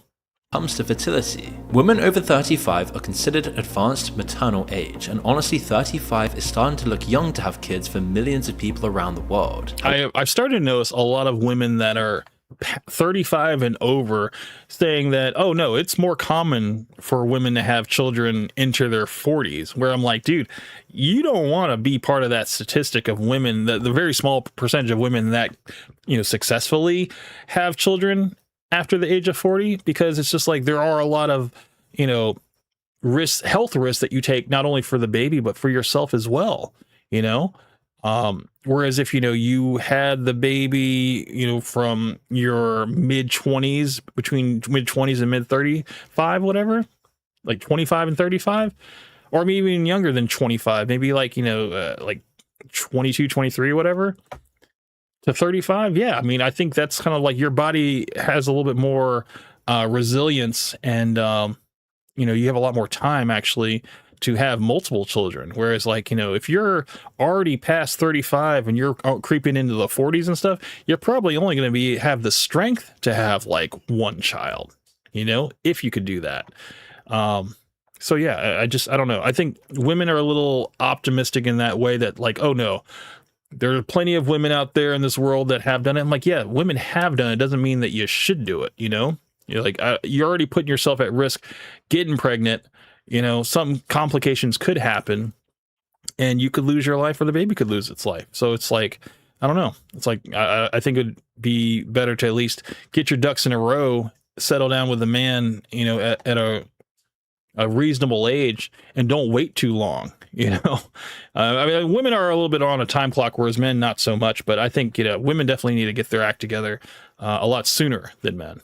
However, at 35, miscarriage rates nearly double. The chance of chromosomal abnormalities skyrockets. Down syndrome risk goes from something like 1 in 1,250 at 25 to 1 in 100 at 40. And it's not just mothers, older fathers contribute too. Men over 45 show increased risk for autism, schizophrenia, even stillbirth in their partners. Having kids into the 40s, 50s, and way higher for men at least is now becoming super common. Every year you wait, you're rolling dice with higher and higher stakes. But what else do you do? Shrug your shoulders and say it's too late and just plummet towards old age without the family you ever wanted and live an unsatisfying life? Well, if you don't want that, when natural conception fails, you can only turn to IVF. This is often the modern solution, except a single cycle costs $12,000 to $15,000. Now, is Gen Z willing to foot that bill if they're not willing to even take a girl out? I don't think so. I think it's like that's already pricing out a lot of Gen Z men. So, I mean, it's like, what other alternative do you have? It's like, I guess you just got to go through this life alone, and no legacy. Like your legacy dies with you. I mean, I guess some men that doesn't really matter, like that's fine. Some men are selfish and they don't think about, in terms of like their legacy and passing along to their children. They're like, no, it's all about me and that's it, Medications, there's another $5,000, and most people need multiple cycles, so you're looking at around $30,000 to $50,000 minimum, often much more. And this leads down a dark path where we're forced to engineer more of the process of just having kids. Genetic testing in the womb. Testing for Down syndrome is one thing, but some companies will now screen for height and IQ. It's an ethical black hole on every front, for men and women. Women are the childbearers, they shoulder a lot of the risk here, and male dating culture doesn't think about this enough because everyone is turning. One thing I am happy about is Clavicular is probably not, he's probably sterilized now at this point with all of the stuff, all the drugs and stuff that he's taken, because he's already saying that he has like severe erectile dysfunction and it pretty much nothing works for him anymore, so his legacy might basically just end with him. And, unless he goes through with the whole artificial insemination and stuff like that, that might have to work for him. Against each other. If you've seen our video on population collapse, you'll know that fertility rates are just collapsing. Countries like the USA and the UK are seeing the lowest childbirth numbers in their histories. It's not just a stat, it's millions of people who always imagined they'd have a partner and family one day, now quietly aging out to that possibility. I'm 40 and single and I hate it. Being single in your 40s, be like, yeah. That's the thing, man. It's like men and women are suffering this, and at least it's a common ground that they have, and it's just like it's the advent of social media, man. I think if our phones never became little miniature computers and they were just used to call people and leave text messages and stuff, not even pictures. I think if it was just that, like it was just like that, two-tone screen, I think we'd be a whole lot better. But because our phones became little computers, that's when all of the, watching all the adult sites came on. That's when, the dating sites became rampant and everything. And, people just stalking each other online and stuff and just becoming more and more antisocial and more in our phones. I just think that, yeah, if the phones never advanced, I think we would have never de-evolved.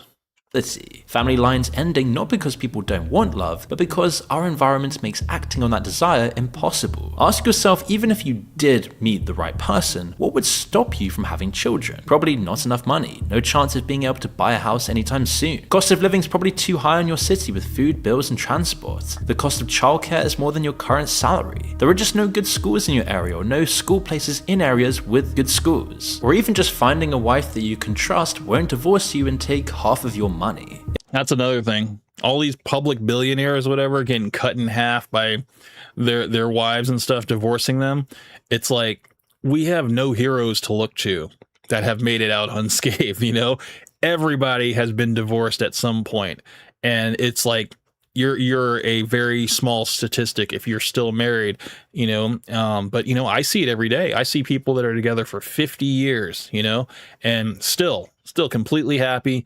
And, you know, it does exist. So that gives me hope, you know, that as long as you have the mental maturity to settle down with someone and, you know, work at it every day, then yeah, you know, that it can work. But I just think that some people just give up too easily. You know, the first sign of conflict, they're like, yeah, I think I'm out. You know, I think I can't deal with this anymore. And the pressure gets to them and they get out, you know, and I just don't think people are trying hard enough these days. It's probably all of the above. It's not just an economic problem. Based on Maslow's hierarchy of needs, all the stuff we need like love and marriage and family are just the basics. It's the same importance in life as having food, water, a roof over our heads. The funny thing is that the way this hierarchy was sold to us in the 20th century made it sound like family came after you'd finally self-actualized. You've nailed the career, the money, the personal growth, now for a family. In reality, for most people, that self-actualization replaced family altogether. There was always one more phase of working on myself first, so we ended up with a whole culture optimized for individual self-maximization, while family quietly got pushed off the edge of the pyramid. Today, most of us, let alone Generation Z, never even get past the bottom layers. Housing, money, community, security, it's all unstable. And when your foundation is shaking, you can't climb to the levels where belonging, intimacy, and family even become possible. The system keeps us stuck in survival mode, but gaslights us for not reaching love. Do you ever lie in bed scrolling through people's social media? The engagements, weddings, honeymoons, kids, it feels like you're watching real life from behind glass as time seems to disappear from under you. And it's not just about missing out on dates, it's that we're missing out on the opportunity to build something lasting, something to have outside of ourselves, something to connect us with beauty in the world. Somehow starting a family is considered a luxury for the rich, a luxury for a select few in society who don't have to worry about the housing market.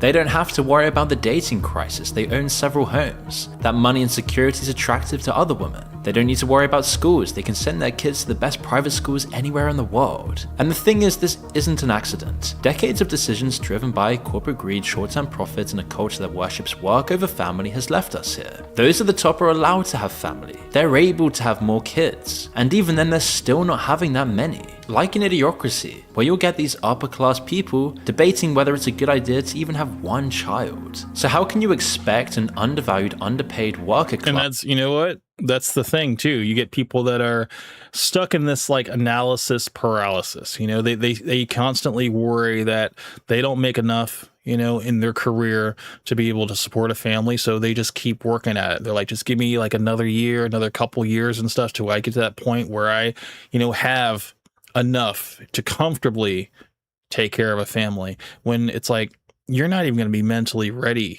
if you're going to keep putting it off. It's like sometimes you have to be pushed into it, you know? And it's sad to say that, yeah, most pregnancies that happen where people, they have families and stuff like that, some of it's not planned, you know? And it just happens. And you know what? You could either take action and, you know, jump into the role, or you stay avoidant, get the abortion, you know, and then go right back to getting on the hamster wheel and just keep trying to reset, you know, hitting the reset button and stuff.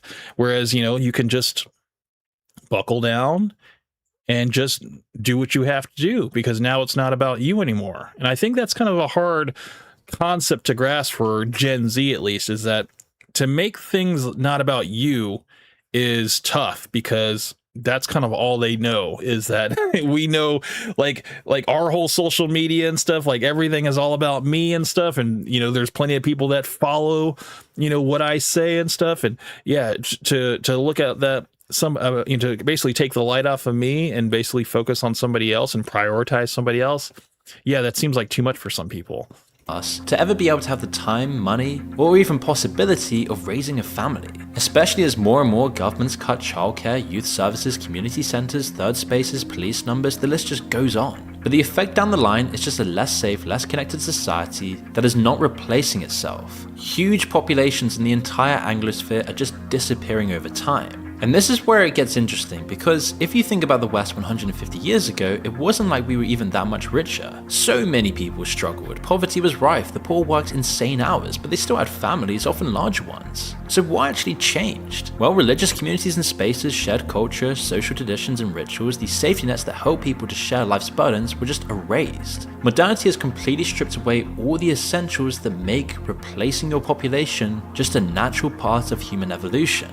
And I'd say the most infuriating part of this fertility collapse is when we're just supposed to pretend that people's decision to not have children is simply a personal choice, and not one imposed upon us by oppressive social structures. This isn't a problem in Africa or other developing parts of the world, and yet somehow the rich West can't even replace its population levels. And we can't just blame the rich and powerful here. Much of the progress we celebrate today is just part of the problem. Because we created a massive middle class, and when you look at who's actually having kids, it's not a straight line from rich to poor, it's a U-shape. The wealthy have kids. Elon Musk has 12 children, Nick Cannon has 12, Robert De Niro just had his 7th at age 79. The working class or populations in poorer countries have tons of kids too. Africa's population is booming. Often when work prospects are lower and pay is worse, kids become a lifeline. Life priorities put family before career advancement because career advancement really isn't on the table anyway. There's nothing controversial about this. This was always what it used to be like before countries became industrialized and the middle class blew up. Families had loads of kids first because infant mortality was high, and second because it means more family income and higher overall chances of survival. The middle class though,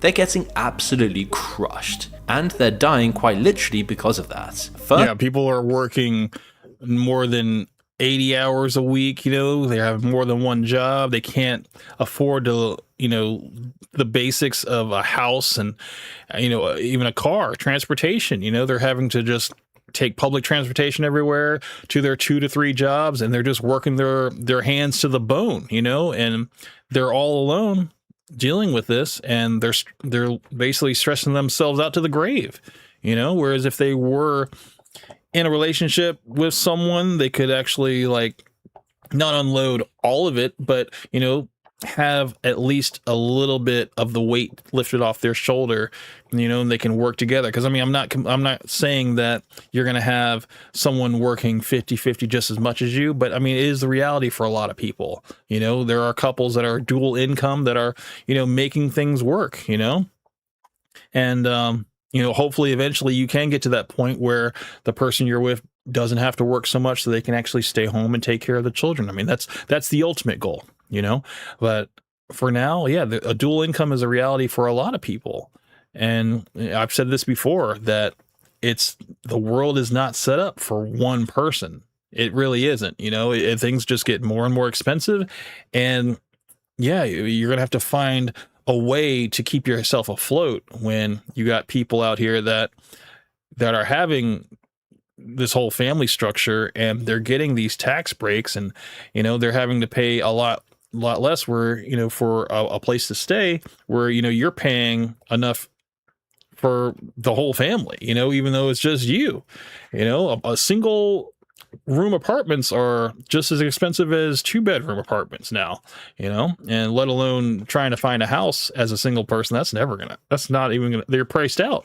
The middle class is associated with hard work and career aspirations, the self-actualization I talked about earlier. So immediately there's an additional cost, childcare, because most middle class households have dual incomes. No one wants to give up the career society marketed to them all their life. The middle class couple sits at the kitchen table with a spreadsheet, mortgage, student loans, car payments, health insurance, retirement savings they're already behind on, and then childcare that costs more than their rent. So they wait and wait, they're being sensible, and by the time they feel ready, realize the biological biological clock never stopped. This is the low fertility trap that threatens everyone. The working poor have kids they can't quite afford. The rich have as many as they want, but the middle class, the people who followed all the rules of their life, maximized their education, delayed gratification, well, they're getting totally screwed. As you expect and probably know, all of this is causing a hell of a lot more stress, angst, paranoia, and disdain. It's getting so bad that men are just doing everything possible to thrive in this algorithmic system, to the point of literally breaking their bones to add height to their Hinge profile, or just smashing their jaw open until it looks worthy of more likes on Instagram. Bone smashing, and then also,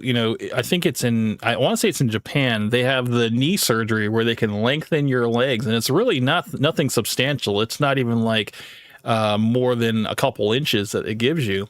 But if you're 5'11", then yeah, you can finally become 6 feet through this surgery, and but that's just, you're just barely.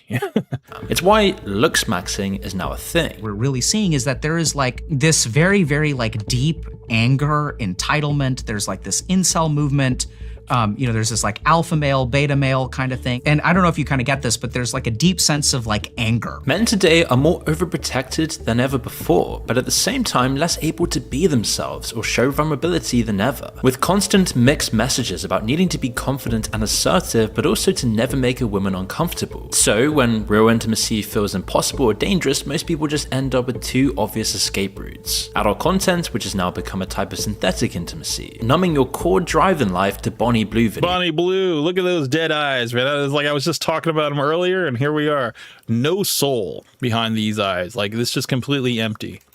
Or you go the other extreme route, monk mode, with alpha male gurus, where you see influencers taking TRT at just 14 years old to looks max. So I was like, I'm gonna get my physique going as quickly as possible. I do not care about side effects. I don't care about any implications of, oh, this guy's using drugs. Like, none of that shit really fazed me.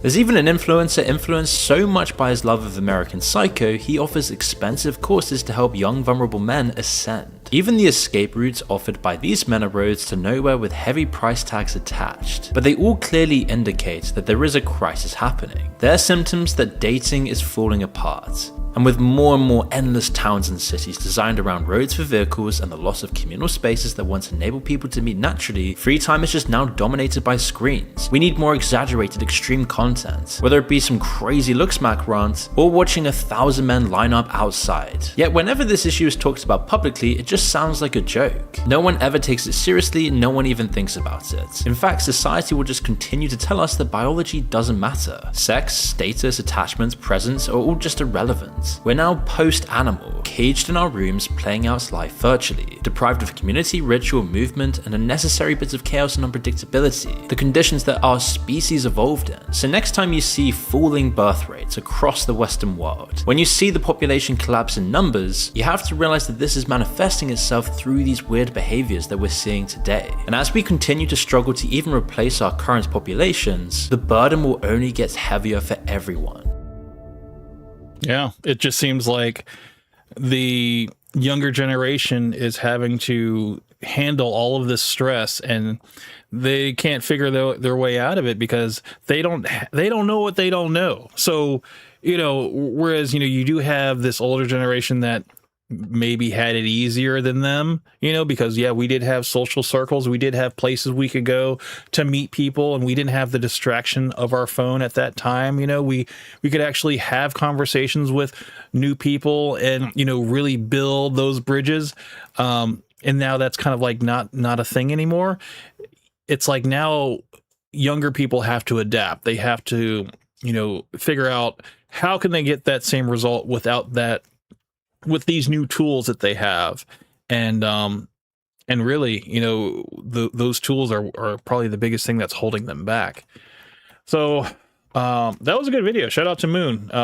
It kind of showed me at least the mindset in terms of like the middle class and how, yeah, they do everything right in terms of maxing on their education, their career and stuff, so that they can make sure they're financially set up to have children.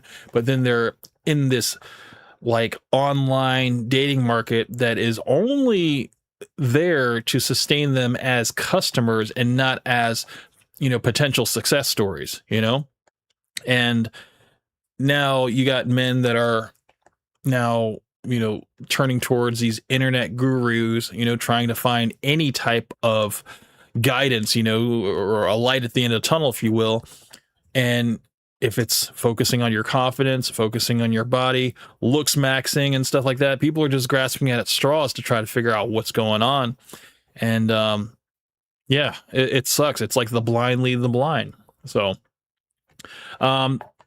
good video, though. The next one we're going to talk about is Sono Jordan, why Gen Z isn't growing up. This was something kind of a compilation of just different clips talking about Gen Z. Hopefully this will be just as insightful as the last one. Let's check it out.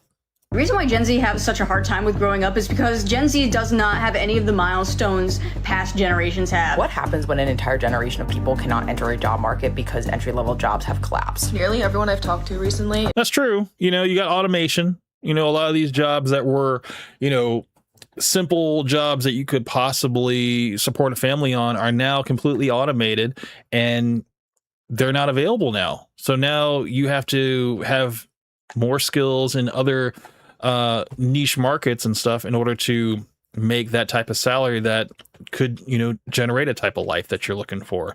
And unfortunately, a lot of places aren't hiring entry level. They want you to already have experience. But how do you get experience if you don't get hired? So it's tough. It's just like, yeah, haha, I can't really afford groceries. The average person in America under the age of 35 will never be able to afford a home. What happens when an entire generation doesn't grow up? Gen Z have no reason to believe that they're ever going to have economic security. What's the point of planning a future when everything is falling apart? I've been forced to drop out of university because I simply can't afford to keep studying. I don't think our generation can budget their way out of this. Gen Zer says they'll need more than $500,000 a year to feel successful. At this point, I seriously think Gen Z is just screwed. Why isn't Gen Z growing up? If you've encountered a Gen Z person recently and somehow convinced them to like you, they might have shared one of their most sacred and beloved cultural traditions with you, complaining about how awful everything is. Help wanted. We all have Sonic in our lives for that.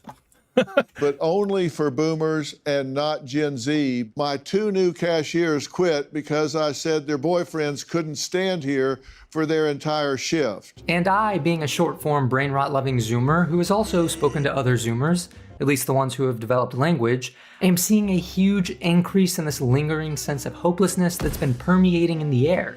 And this is kind of the doom and gloom I was talking about. It's like, how can things get better if you can't see a better way? If you're basically in this endless cycle or getting fed this like slop that, it's hopeless. There's no way, you're fighting against declining birth rates, jobs not being available for you, no social circle for you to meet people, whatever, to develop relationships, whatever. Everything is transactional. And, you just got to kind of like suck it up. That's kind of what this is what you're in. And I can see how, if that's all you're seeing and you just can't see beyond that no, there is more to life than just everything being given to you. And you don't have to work for nothing. You don't have to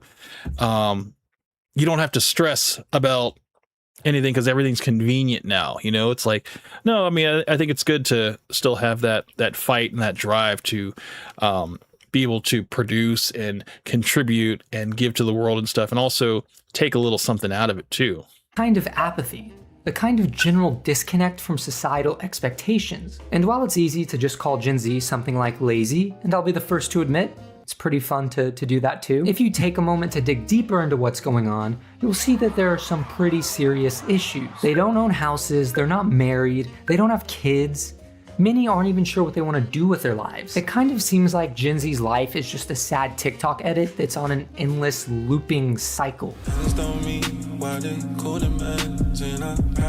And as a Zoomer, it seems like somewhere in the back of their mind, there's this quiet, nagging voice that's just constantly talking to them. It's a quiet, disheartening feeling that by this age, they should be further. I mean, it's that whole keeping up with the Joneses, man. It's like you're seeing everybody else on Instagram, whatever, that are, your age or younger, already driving these supercars, and, they're like, oh, follow my tips, and my drop shipping business, whatever plan, and I can get you, making, or take the same bets that I have, or whatever, or buy my coin, get the whatever, pump that up.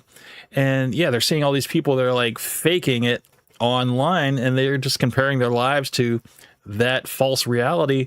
And yeah, it's stressing them out. I can see how, it can seem hopeless, because you're like, damn, dude, how are these kids that are out here doing it, and I'm out here struggling? If we go back, our parents were buying homes at 25 years old. They were starting families at 27, starting wars by 30.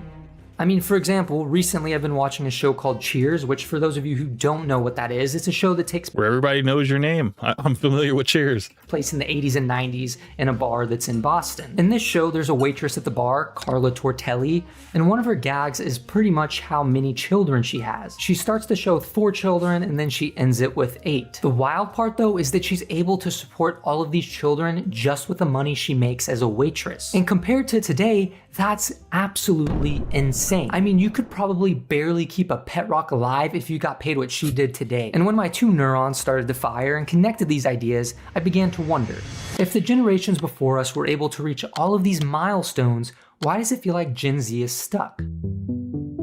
So when I say growing up, I'm not talking about the rite of passage that is watching Nickelodeon and then being able to watch Nick at Night, then consequently falling asleep while watching TV, and then waking up in the middle of the night in a cold sweat to the sound of the George Lopez theme song. I'm talking about reaching the milestones that people have been reaching for generations as they got older. It starts with moving out of your parents' house, then you get a job, you get married, you buy a home, and you have kids. Not necessarily in that order, and maybe instead of having kids, you might adopt a feral dog or a highway or something like that. And for decades, most people followed that path. But if you look at where we are now, it's like somebody's playing Sims 4 with the Lovestruck expansion pass, then they went into the settings and turned the silliness up just a notch. Well, it was probably more like 100 notches of silliness turned up. And you know what? They've probably changed how our Sims look too, because I've seen a lot of people with unnaturally large. According to the US Census Bureau, about 32% of adults ages 18 to 34 are living with their parents. That's 1.5 million more young adults living with their parents than a decade before. And that's a 6.3% increase, which is more than double the rate of population growth for that age group. So in my brain, it sounds like we're developing a generation of basement dwellers. It's like when Skynet created the Terminators to take— That's tough, man. It's like, I was out of my house at 15 and I've stayed out, and the way I did that, I got an apartment. I think it was like $550 a month, a single bedroom apartment. I think the square footage was like 530 square feet. It was tiny, but it was all, I think at the time I was working like 2 jobs, and yeah, I was just stacking my money, and I never had to go back home. I've been on my own ever since. But to see that a lot of people are staying at home until, they're 21, even longer than 20, even up to like 25, these kids are going into college, and of course, they're poor college students. So yeah, they're staying at their parents' house so they can, be able to have room and board and not have to, try to hold down rent for an apartment or whatever. So I kind of understand that, but then, also, if you're not in school and you're just working a job and you're staying with your parents and stuff like that, it's like you become kind of complacent, because yeah, the original plan is, yeah, you want to stack up your money and stuff so you can afford to move out eventually and everything. But then you realize that you can kind of milk this for as long as you can, as long as you want, whatever, because at least you have room and board. That's like one less stress. It's almost kind of like an insulated bubble that you have, where if you pushed yourself out there and you kind of had everything out on your own and stuff, and it's like fight or flight, you'll get that motivation to work hard so that you can keep this place that you have over your head. And, failure's not an option. And I think that's the whole sink or swim type of mindset. It's like, no matter what, it's all going to fall upon me. And, I'm not gonna give up. But I think, at least with women, I think women have a little bit more of a leeway. It's actually kind of more preferable if they could stay with their parents until they're married and everything like that. Because yeah, I mean, to me, it makes sense for a woman to at least be home with the family, her family, whatever, and, you know, learn more of the duties and stuff of what a wife is supposed to be, and, you know, take that from her mother and stuff. And then also, you know, see what a relationship dynamic should be, you know, like a husband and wife and stuff. I think that's very important. So, but men, I think we need to get out there and start making money. Absolutely. As soon as possible. And, you know, just get that self resilience, you know, built up over the world. Except instead of having an army of super cool looking robots, we're gonna get an army of that one guy from South Park who plays World of Warcraft, which is probably more terrifying than the Terminators. On top of that, for the first time in modern history, living with your parents is the most common arrangement for adults under 35. More common than living with a spouse or a partner. Then what about marriage, you may be asking? What about the old ball and chain? The Institute for Family Studies projects that 1/3 of Americans who turn 45 in 2050 will never have married at all. Only 20% of 25-year-old women and 23% of 25-year-old men will have ever married today. And those are close to the lowest numbers ever recorded. But if it makes you feel any better, Batman was never canonically married. So there's hope for you. Except Batman probably also didn't canonically watch 4 hours of brain rot TikToks a day. But that's just me being nitpicky. In 1975, the most common outcome for young adults was reaching all 4 of those milestones. They moved out, they got jobs, they got married, and they had kids. 45% of young people reached all 4 of those. Now let's fast forward to 2024, the year we were blessed with the appearance of Raygun the Breakdancer. In 2024, the most common pathway is just the economic milestones, which that would be working and living independently, but not married and not raising children. And that's now just 28% of adults. So not only are they reaching less of these milestones, there's a lower percentage of them even reaching this lower amount of milestones. But here's the crazy part. These milestones haven't just shifted to be later in life. In many cases, they've disappeared altogether from the Gen Z past. So it's not that they're hitting adulthood milestones slowly, it's that they're hitting a completely different set of milestones. But with all of that being said, I feel like that begs the question, is this a personal failure or is something else going on? To afford the medium price... Honestly, I think it's an insurmountable amount of pressure that they put themselves under, and they think that obtaining this is impossible. You know, obtaining a place to stay, a good job, a relationship that will lead to children and stuff. They think it's impossible. And the thing is, that type of thinking is going to make that possible for you. It's going to make it, when I say it's going to make that possible, it's going to make that goal impossible for you if you already think that. I think the male psyche, at least, you know, is a very powerful thing. I've said this before. I think that if you keep yourself in this trap thinking that, oh, I'm never going to amount to anything, I'm never going to, you know, have this type of life that I see scrolling on, you know, TikTok and Instagram and stuff, I'll never have that, then yeah, you will never have that because you've already spoken into existence and stuff. I'm not saying manifest your destiny, but I'm just saying stop trying to put up these roadblocks so that you'll never reach them because you've already conditioned your mind to think that. Home in America right now, you need to earn $112,000 a year.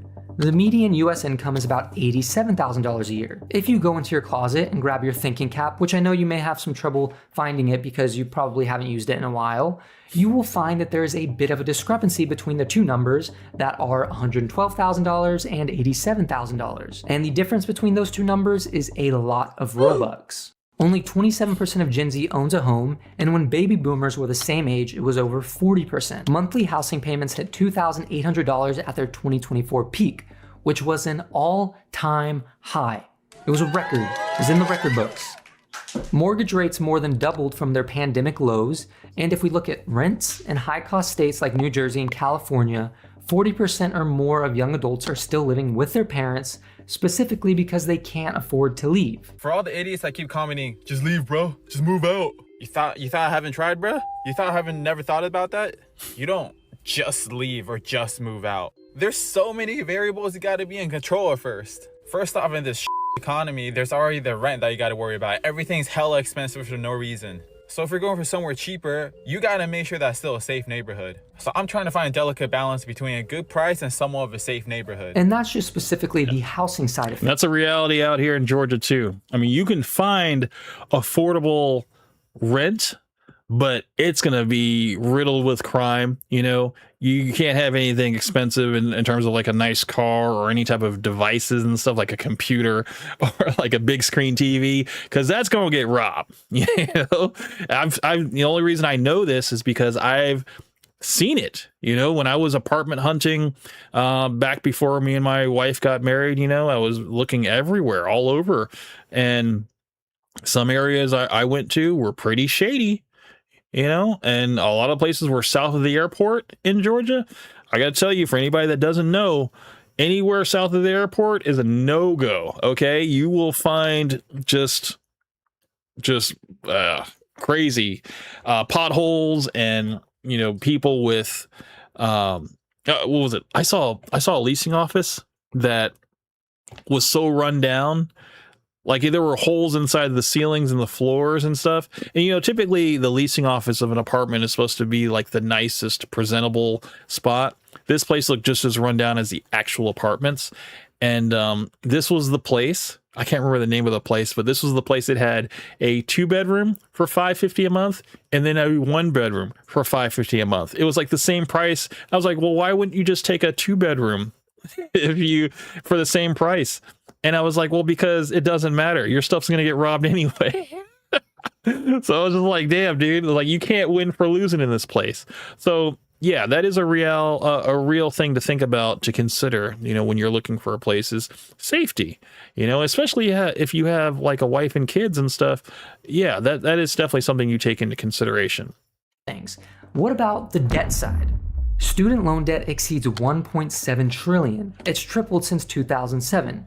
Gen Z is paying an average of $526 per month in student loan payments, which is nearly double the overall average. And 84% of Gen Z with student debt say they've delayed major life decisions because of it. And a Bank of America survey found that more than half of Gen Z adults say they don't make enough money to live the life they want. Which, to be fair, if the measurement is for people to live the life that they want, that can be kind of an ambiguous thing. For some people, yeah, they could probably want a lot compared to what they see online, and that perception is not realistic. You know, there are plenty of people that are living beyond their means, and there are people that are living below their means. And if you're trying to keep up with the Joneses, at least on Instagram, yeah, you're going to want a lot. And the market just isn't there for you to get there. People, the life they want, maybe getting married, buying a house, having kids, and building a family. And for others, it might just be becoming the #1 Fortnite player in the world. And obviously there's a bit of a difference between the difficulty and respectability of those two things, which I don't want to hate on building a family, but becoming the #1 Fortnite player in the world takes a lot of strategy, discipline, and focus, while raising an iPad kid takes something.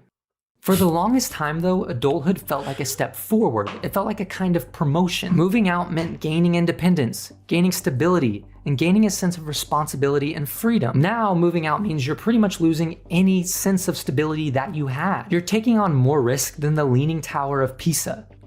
And there's a lot of risk going on in that Pisa. It can feel like you're building your life on the San Andreas fault line. And Dwayne... And again, I think it's that whole word, the word risk. You know, I think Gen Z is adverse to risk. They are like cost benefit analysis people that just completely do not want to take any risks or, you know, waste any time or money or effort on trying to build something that they have no guarantee of. You know, I think they want a guarantee. I think that's what they're all about. Johnson is not going to come and save you this time. Over time, adulthood became way more expensive while wages stayed flat. And when things start to get more expensive but earnings don't go up, people don't progress because they can't. But here's the thing. If money was the only constraint that Gen Z was facing, you'd expect them to be complaining a lot. They definitely would be complaining a whole bunch, but they would still be functional. You might think that the milestones are delayed, but the ultimate outcome would be the same. But instead, we're feeling that something else is going on. Something that's harder to give a name. Something's happening that's deeper than money. I think it's the mindset, honestly. You know, if you don't think that there's a way out, then you're not going to try to find a way out. You're just going to accept that there's no way out, and you're just going to you're going to hope for the system to crumble so that something else can come in and make it easier for you, when really that's kind of the wrong mindset to have, to have this like victim mentality, or to have this like, don't worry, we're all going to get saved eventually once the bubble pops. It's like, you can't wait for that. It's like, unfortunately, as a man, you have to find a way, and you need to work. And sometimes if you have to get more than one job, you have to make sure that you're not working just 40 hours a week. You need to make sure that you're doing more, and especially if you're by yourself, you have all the time in the world to learn a skill and build towards it. Even if it's taking night classes or online courses and stuff like that, do what it takes to get there, and there's more and more people that are turning towards the trades and learning skills and stuff to get ahead, because learning a skill and having a skill is going to be way better than just, working that entry-level job that as soon as you rise up in the ranks of that job, they're just going to get rid of you so they can hire somebody cheaper to do your job. Well, if you look back to the ye olde days of education, it seems like schools have given us a clear path to follow. Graduate high school, go to college, get a degree, get a job in your field, hate your job, get another job. And now, if I were to put it in the most elegant and scientific terms I can think of, the path is super dumb and super annoying. The World Economic Forum reports that the job market is changing so fast that half of today's workers will need to reskill within the next 5 years. That means that the skills and other things that you learn in college might be completely useless by the time you graduate. Meanwhile, the average amount of time Gen Z keeps a job is 2.3 years.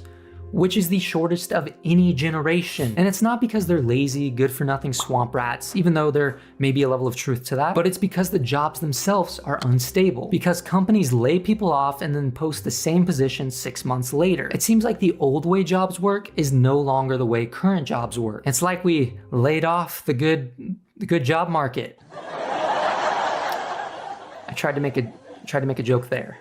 I'll let you guess how that went. Psychologist Jeffrey Arnett calls this period emerging adulthood, and he classifies this as a new developmental stage that didn't exist a few years ago. A period from roughly 18 to 29 years old where people are no longer adolescents but haven't stabilized into traditional adult roles either. But here's a big difference between Gen Z and previous generations before us.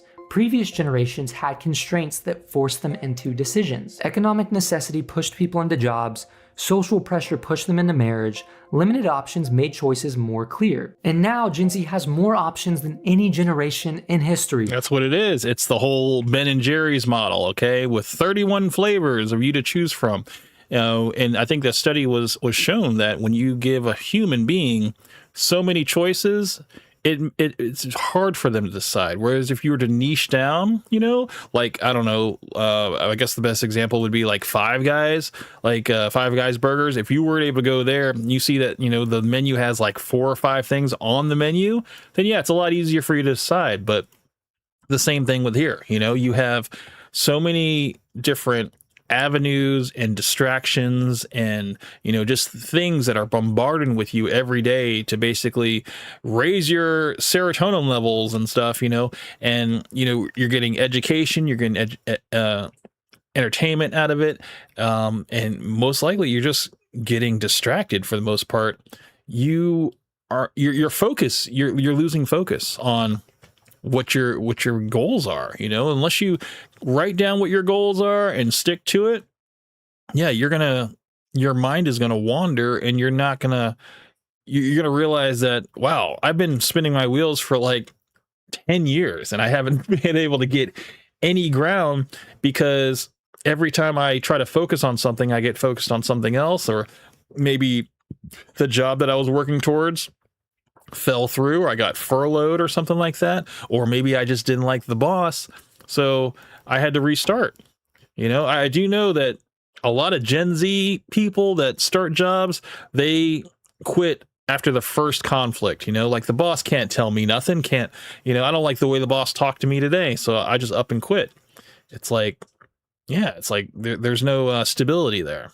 more career paths, more lifestyles, more things to do. We probably consume more information in a single day than a peasant from the 1500s consumed in a lifetime. I genuinely don't know if a farmer from the 16th century could even handle something like Italian brain rot. It would probably send him into a coma. And it's crazy too, because you think this endless amount of options would actually make things easier, but in a sense, this massive amount of abundance has started to create a sort of paralysis. It's useless information that bombards us, and it creates this like unfocused analysis paralysis. Like, we can't really hunker down and just unplug because it's so infused in our lives in terms of like our phones and stuff. Like, people can't leave their house without their phones without feeling like a piece of them was left behind. So yeah, if you like cut out all the distractions and stuff, yeah, you're going to be able to lock in, but that's easier said than done. There's no clear path. Every choice feels like a slot machine. Every choice feels like you might be making the wrong decision. There's a concept in psychology called learned helplessness. In the 1960s, Martin Seligman, I don't know if that's how you pronounce it, but I tried my best, but maybe my best wasn't enough, I don't know. Martin Seligman ran experiments showing that when effort consistently fails to produce results, animals and people stop trying. Now apply that to Gen Z's experience. They watch their parents or older siblings do everything right during the 2008 recession and still lose jobs, lose homes, and lose security. They watched COVID ruin career plans overnight. They watched student debt become an endless pit with no clear escape. They watched the housing market become pretty much impossible to get into. And believe me, I still have not forgot that Duncan was clearly the best in the 2007 season of Total Drama Island and still didn't win. Is that another obscure reference or a totally fun and relatable one? Only time will tell. More than 2 in 5 Gen Z don't believe that their generation is set up for success. On one hand, they feel responsible for their futures, which they should, but on the other hand, they feel completely powerless to change it. The gap between "this is your responsibility" and "but you can't actually afford anything" creates a weird kind of psychological difficulty. It creates a disturbance in the force, if you will. 36% of Gen Z has given up on the idea of ever owning a home. Not delayed it, they've totally given up. In many cases, I would argue that this sense of hopelessness doesn't come from failure, but it comes from Gen Z putting in all this effort and not seeing any results. I mean, at the end of the day, you can, generally speaking, recover from failure, but it's much harder to overcome the innate belief that putting in effort is pointless and won't get you anywhere. That's why you gotta kind of change your mindset about this whole outlook that you have, you know? Like, unfortunately, I think if Gen Z just like unplugged, if everybody unplugged from the internet for a year, I think so much work would get done. Unfortunately, you know, of course, some people, they have work online, you know, they have, you know, their jobs are tied to the online world and stuff like that. But I'm talking about people that work in the world, you know, that aren't online and stuff like that. If they were able to just completely unplug from the internet and just focus on their life, I think they would get so much more done, you know, like not having to text and scroll and, you know, try to follow people on Instagram and, you know, trying to, you know, date people on these dating apps and stuff like that. If you just completely cut all that stuff out, I would say human communication would go up.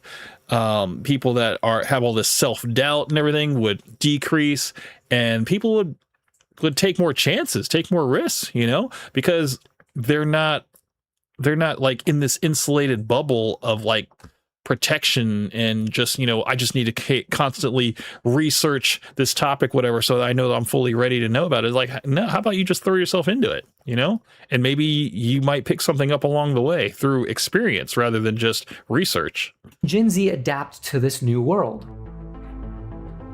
I want to share a stat with you that I found pretty interesting, and it actually gives me a sense of hope. Over 70 million Americans now participate in freelance work, which is 36% of the total workforce. Full-time independent workers more than doubled from 13.6 million in 2020 to 27.7 million in 2024. 52% of Gen Z is freelancing, and that means that they are the largest generation in the gig economy. And it's not because traditional jobs failed them or they weren't able to get traditional jobs, although that may be the case in a lot of situations, but it's because they're building something different. They're not waiting for permission. They're not following some random path that their school counselor laid out for them. They're building alternative paths, remote. Yeah, I think they just don't want a boss.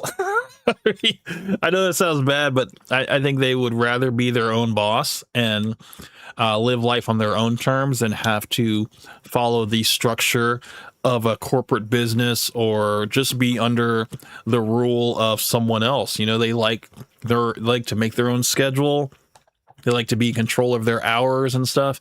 And they have a little bit more of an entrepreneurial mindset, but they're willing to start at the bottom and, you know, do these gig jobs, whatever, and just kind of have everything on their terms because, yeah, honestly, it's like they don't want to be a wage slave. They don't want to be someone who clocks in and clocks out. They just want to be somebody that kind of works when they want to work, you know, so they can achieve that work-life balance. Work, side hustles, creative careers, unconventional timelines. You can literally make money just from dancing on TikTok. Or you can also make money just from people watching you eat food, which is crazy. That is a crazy thing to say.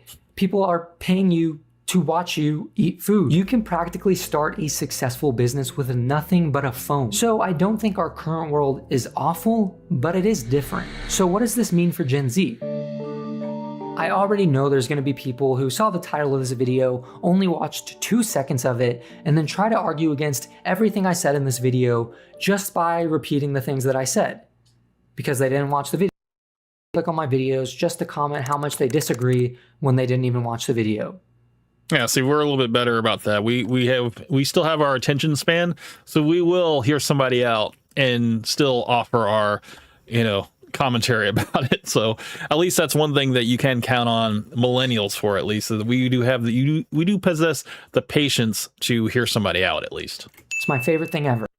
This isn't a video about hating on Gen Z. This is a video about our system. Gen Z grew up in a world where old rules stopped working, where the milestones that defined adulthood became financially impossible for many people, where the career ladder got shorter and more dangerous, where comparison became infinite and constant. And I don't think it's necessarily that we're failing, but we're learning how to navigate it. And that's not to say that everything that we're doing or everything that we're trying to do is great or even good, but it's just a symptom of us trying to navigate this new world. And maybe the milestones were never actually the point. Maybe they were just synonyms for stability and progress. And if the old ways don't work anymore, that doesn't mean that progress is impossible. It just means there are different ways of achieving it. And if the old ways don't work, that doesn't mean that you're behind. It might just mean that you're building something different. You know what? I wouldn't be surprised if a bunch of Gen Zers got together, men and women, and just shacked up, you know, in order to get the house and stuff, you know, and just did things that way. They're like, look, we're going to live like 5 to 8 people in a house so that we can have this, so we can stack up our money, you know, two to each bedroom, you know. This is, yeah, so shout out to Sono Jordan, whatever, for this video. I thought it was pretty insightful. That's pretty much, I mean, I guess I kind of understand Gen Z a little bit better in terms of like what they are up against. Not necessarily the plight, because I think the mindset can still change, you know, just still try to, you know, work at it. And don't give up, you know, that's the biggest thing. But also throw yourself into situations in terms of like, you know, your work, you know, don't like think that, oh, it's not going to work out because I'm not qualified. Well, how about you work to become qualified and then learn on the job? You know, sometimes people, they have to fudge their resume, whatever, to get the job, and now they get the job, they're learning on the job, and now they know how to do the job. That doesn't always work out, but you know, it's a tactic, you know. But fake it till you make it is a thing. You know. There was, I think, another video I saw, I think it was called the 2 different types of Gen Z men. Hold on, Gen Z men, I think there's like, it was a short video, it was only like, I think it was like only a minute. Let me see if I can find it real quick. I just had it here. This one, basically the 2 types of Gen Z men, and it's only like a minute 14. Let's check it out. Let's see which type Sonic falls into. So you got type 1, which is 1997 to 2004. I'm not completely sure what year he was born, but I do believe this type 1 would be what Sonic falls into, but let's see if you guys disagree or not. How was my day? Let me tell you. I began it with a charitable contribution to a progressive political candidate in my district. Local politics are important to follow if you want to strengthen your community. Then I proceeded to take my 2 rescue dogs, Ron and The only reason I think Sonic falls into this, well, one of the reasons is because the focus on politics. I know Sonic was really big into politics and, you know, really following that and, you know, following the changes and everything like that. He was really concerned. I don't know about how much now, but I just remember he had a huge focus on politics. So this guy's already sounding like him already. Hermione for a walk. I changed their names, but they only respond to those ones now. After which I drove to my job where I make minimum wage with 0 benefits. Then finally, I joined my college friends for a rep screening of a beloved 1980s horror classic. What did you do? Then you have Type 2, who was born, hold on. Type 2 born from 2005 to 2012. Cried. That's it? I liked some racist tweets and then cried. At least you sound remorseful about it. I wasn't. I'm only a few years older than you. I feel like we shouldn't be this different. And yet we are. You always do this. Do what? You think everything can be fixed. Well, if we all work together, we can make the world at least a little better. Soy boy. Wait, So Type 2 is like full doom and gloom, whereas like the first type is a little bit more optimistic. Get it now. It was COVID. It hit everyone hard, but you guys were still in high school or college. It isolated you. It made all of your social lives online. It's why the Minecraft movie is the first sense of community you've ever felt. Or you're just the sad dingleberry hanging off of the millennial's metaphorical ass. Okay. You're a Walmart brand millennial. We're the real Gen Z. Maybe this is merely the result of Gen Z being both teenagers and in their late 20s. In a few years, the differences will probably even out. That's kind of a boring conclusion. Yeah. Have a nice day, everyone.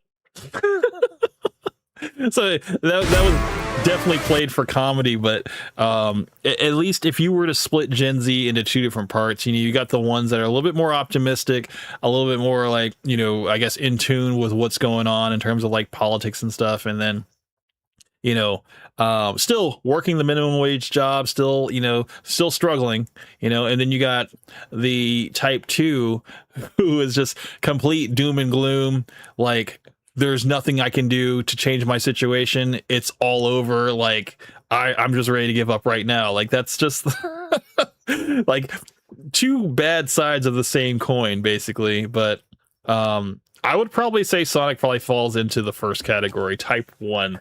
That's just my guess. I might be wrong. Maybe Sonic could clarify and tell me maybe I am wrong. But that was really it, man. We're at like, what was it? We're at I guess like only an hour really in for this whole stream. There really wasn't much I had. I thought Kavos was going to join me for my stream here tonight, but it looks like he has not. Sonic Mindscape, welcome to the stream, sir. Yeah, none of them sound like me. Okay, but the first one kind of did a little bit, at least in terms of like caring about politics and all that stuff, because I think that you did care about politics for a little bit. What was it?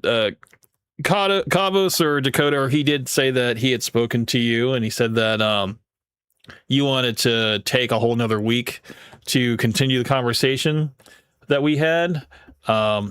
I don't know. I told him, I was like, that's fine. You know, I was going to give you the time you needed to gather your notes and your talking points and stuff. Cause you know me, I can just do this on the whim. But, I thought that, yeah, I didn't know if you were going to be coming out tonight, Sonic. I'm glad to see you, man. Unfortunately, I think, what's his face? Dakota probably forgot that he had messaged me and said like, hey, you know, you want to do the debate? We can do the debate together or whatever. And yeah, I don't think that, I think he just probably fell asleep. I don't know. Let's check this out real quick. Let me see. So I am in alpha chat right now. Let me see something real quick. Let me see if I can. So I'll invite Dakota and I'll also invite Sonic if you would like to join me. And,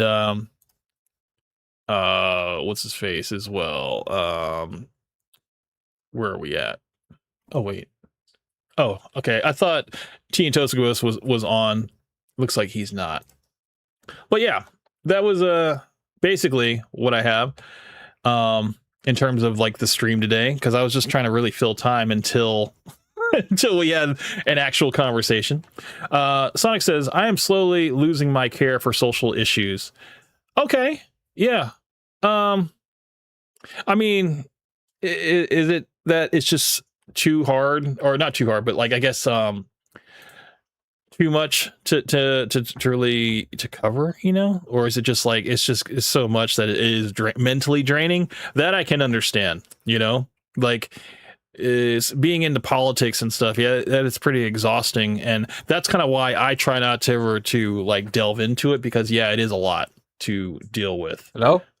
Hey, Sonic, what's up, man? How you doing, sir?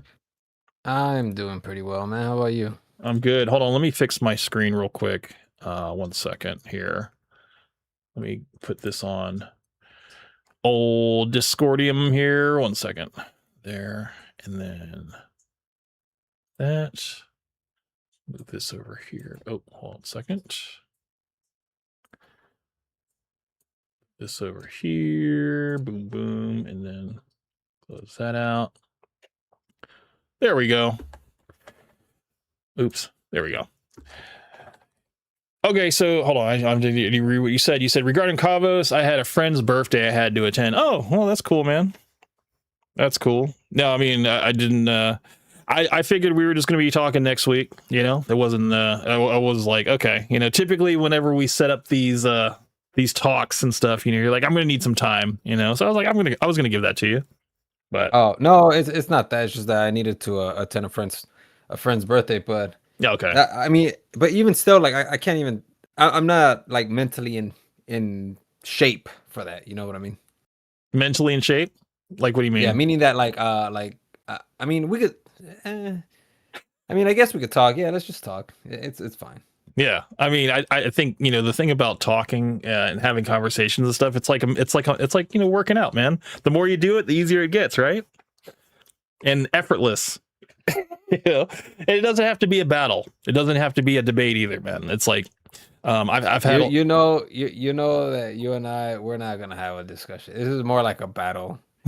Yeah. Well, I mean, okay, so I had to share a couple clips with a couple people in my real life, and the general consensus is that you are confidently misled.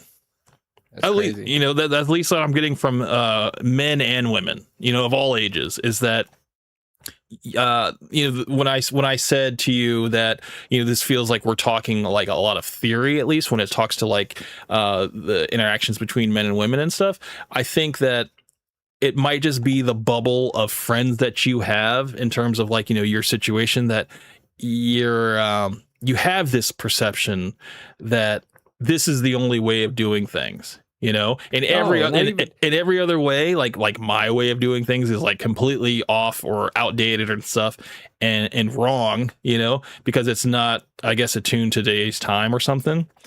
And I don't know. What do you think about that? I mean, I totally understand. You know, it is a little bit difficult to kind of you know, wrap your mind around a concept that's, you know, it's not tangible. You know, you have to, until you see it play out, that's when you're like, oh, Sonic was right.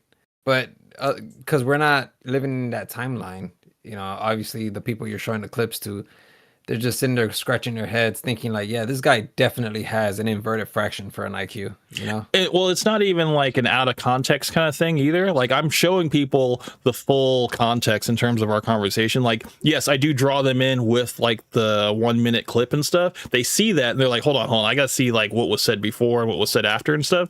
So then they see that and they're like, oh, it's still the same, you know? Like, I kind of grasped what he was saying in terms of like his perspective of, yeah, it should just be friends with women and stuff, and then they'll open up to you and tell you everything they need to know.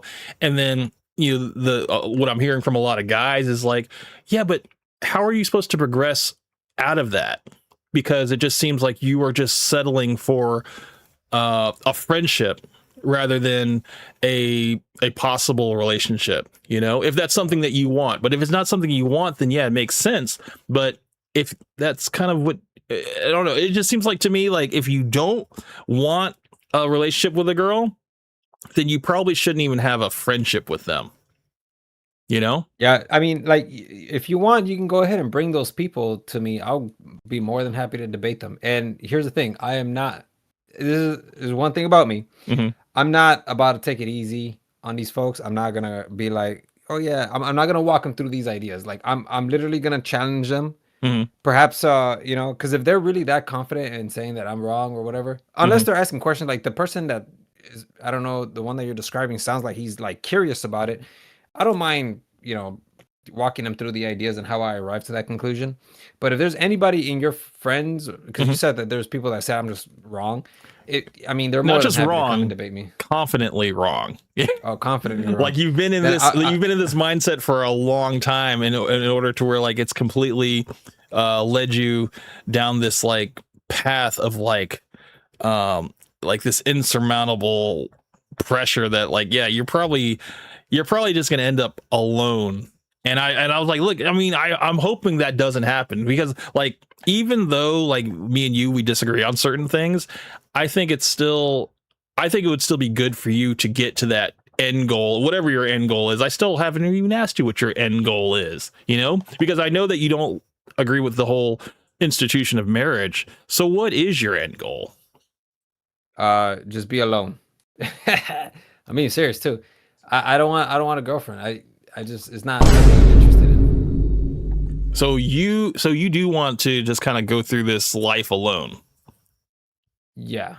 Okay. I've already been in a relationship for like, you know, 6 to 7 years. Yeah. I already experienced what all of that is. I'm good on that. Like, you know, I feel like live it once, you know, have wait, hold on. So you said one relationship of 6 years? Yeah, I mean, I'm not gonna count like the other relationships because they only lasted like, you know, months, maybe even a year and a half at most. Gotcha. I talk about the one that really matters to me, which is the 6 to 7 years, because that's the one I actually put a lot of effort into that one, you know. A lot of ups and downs. So I count that one. The other ones are just, you know. All right. Dakota, you have entered the chat. Hey yo, how you doing? Yeah, Dakota, we were supposed to have a conversation. Remember, I've been filling time for an hour and 30 minutes trying to fill time until you get here. Now that I bring Sonic in, now you want to join? Let's get you in here, man. Hold on 1 second. Let's switch. Hold on. Actually, I can just adjust this. Adjust this to. There we go. All right, so I'll save that, and I will go ahead and invite Mr. Decoder. He was worried about it being a 2-on-1 kind of situation, because I think he does kind of align more with you, Sonic, in terms of your thinking.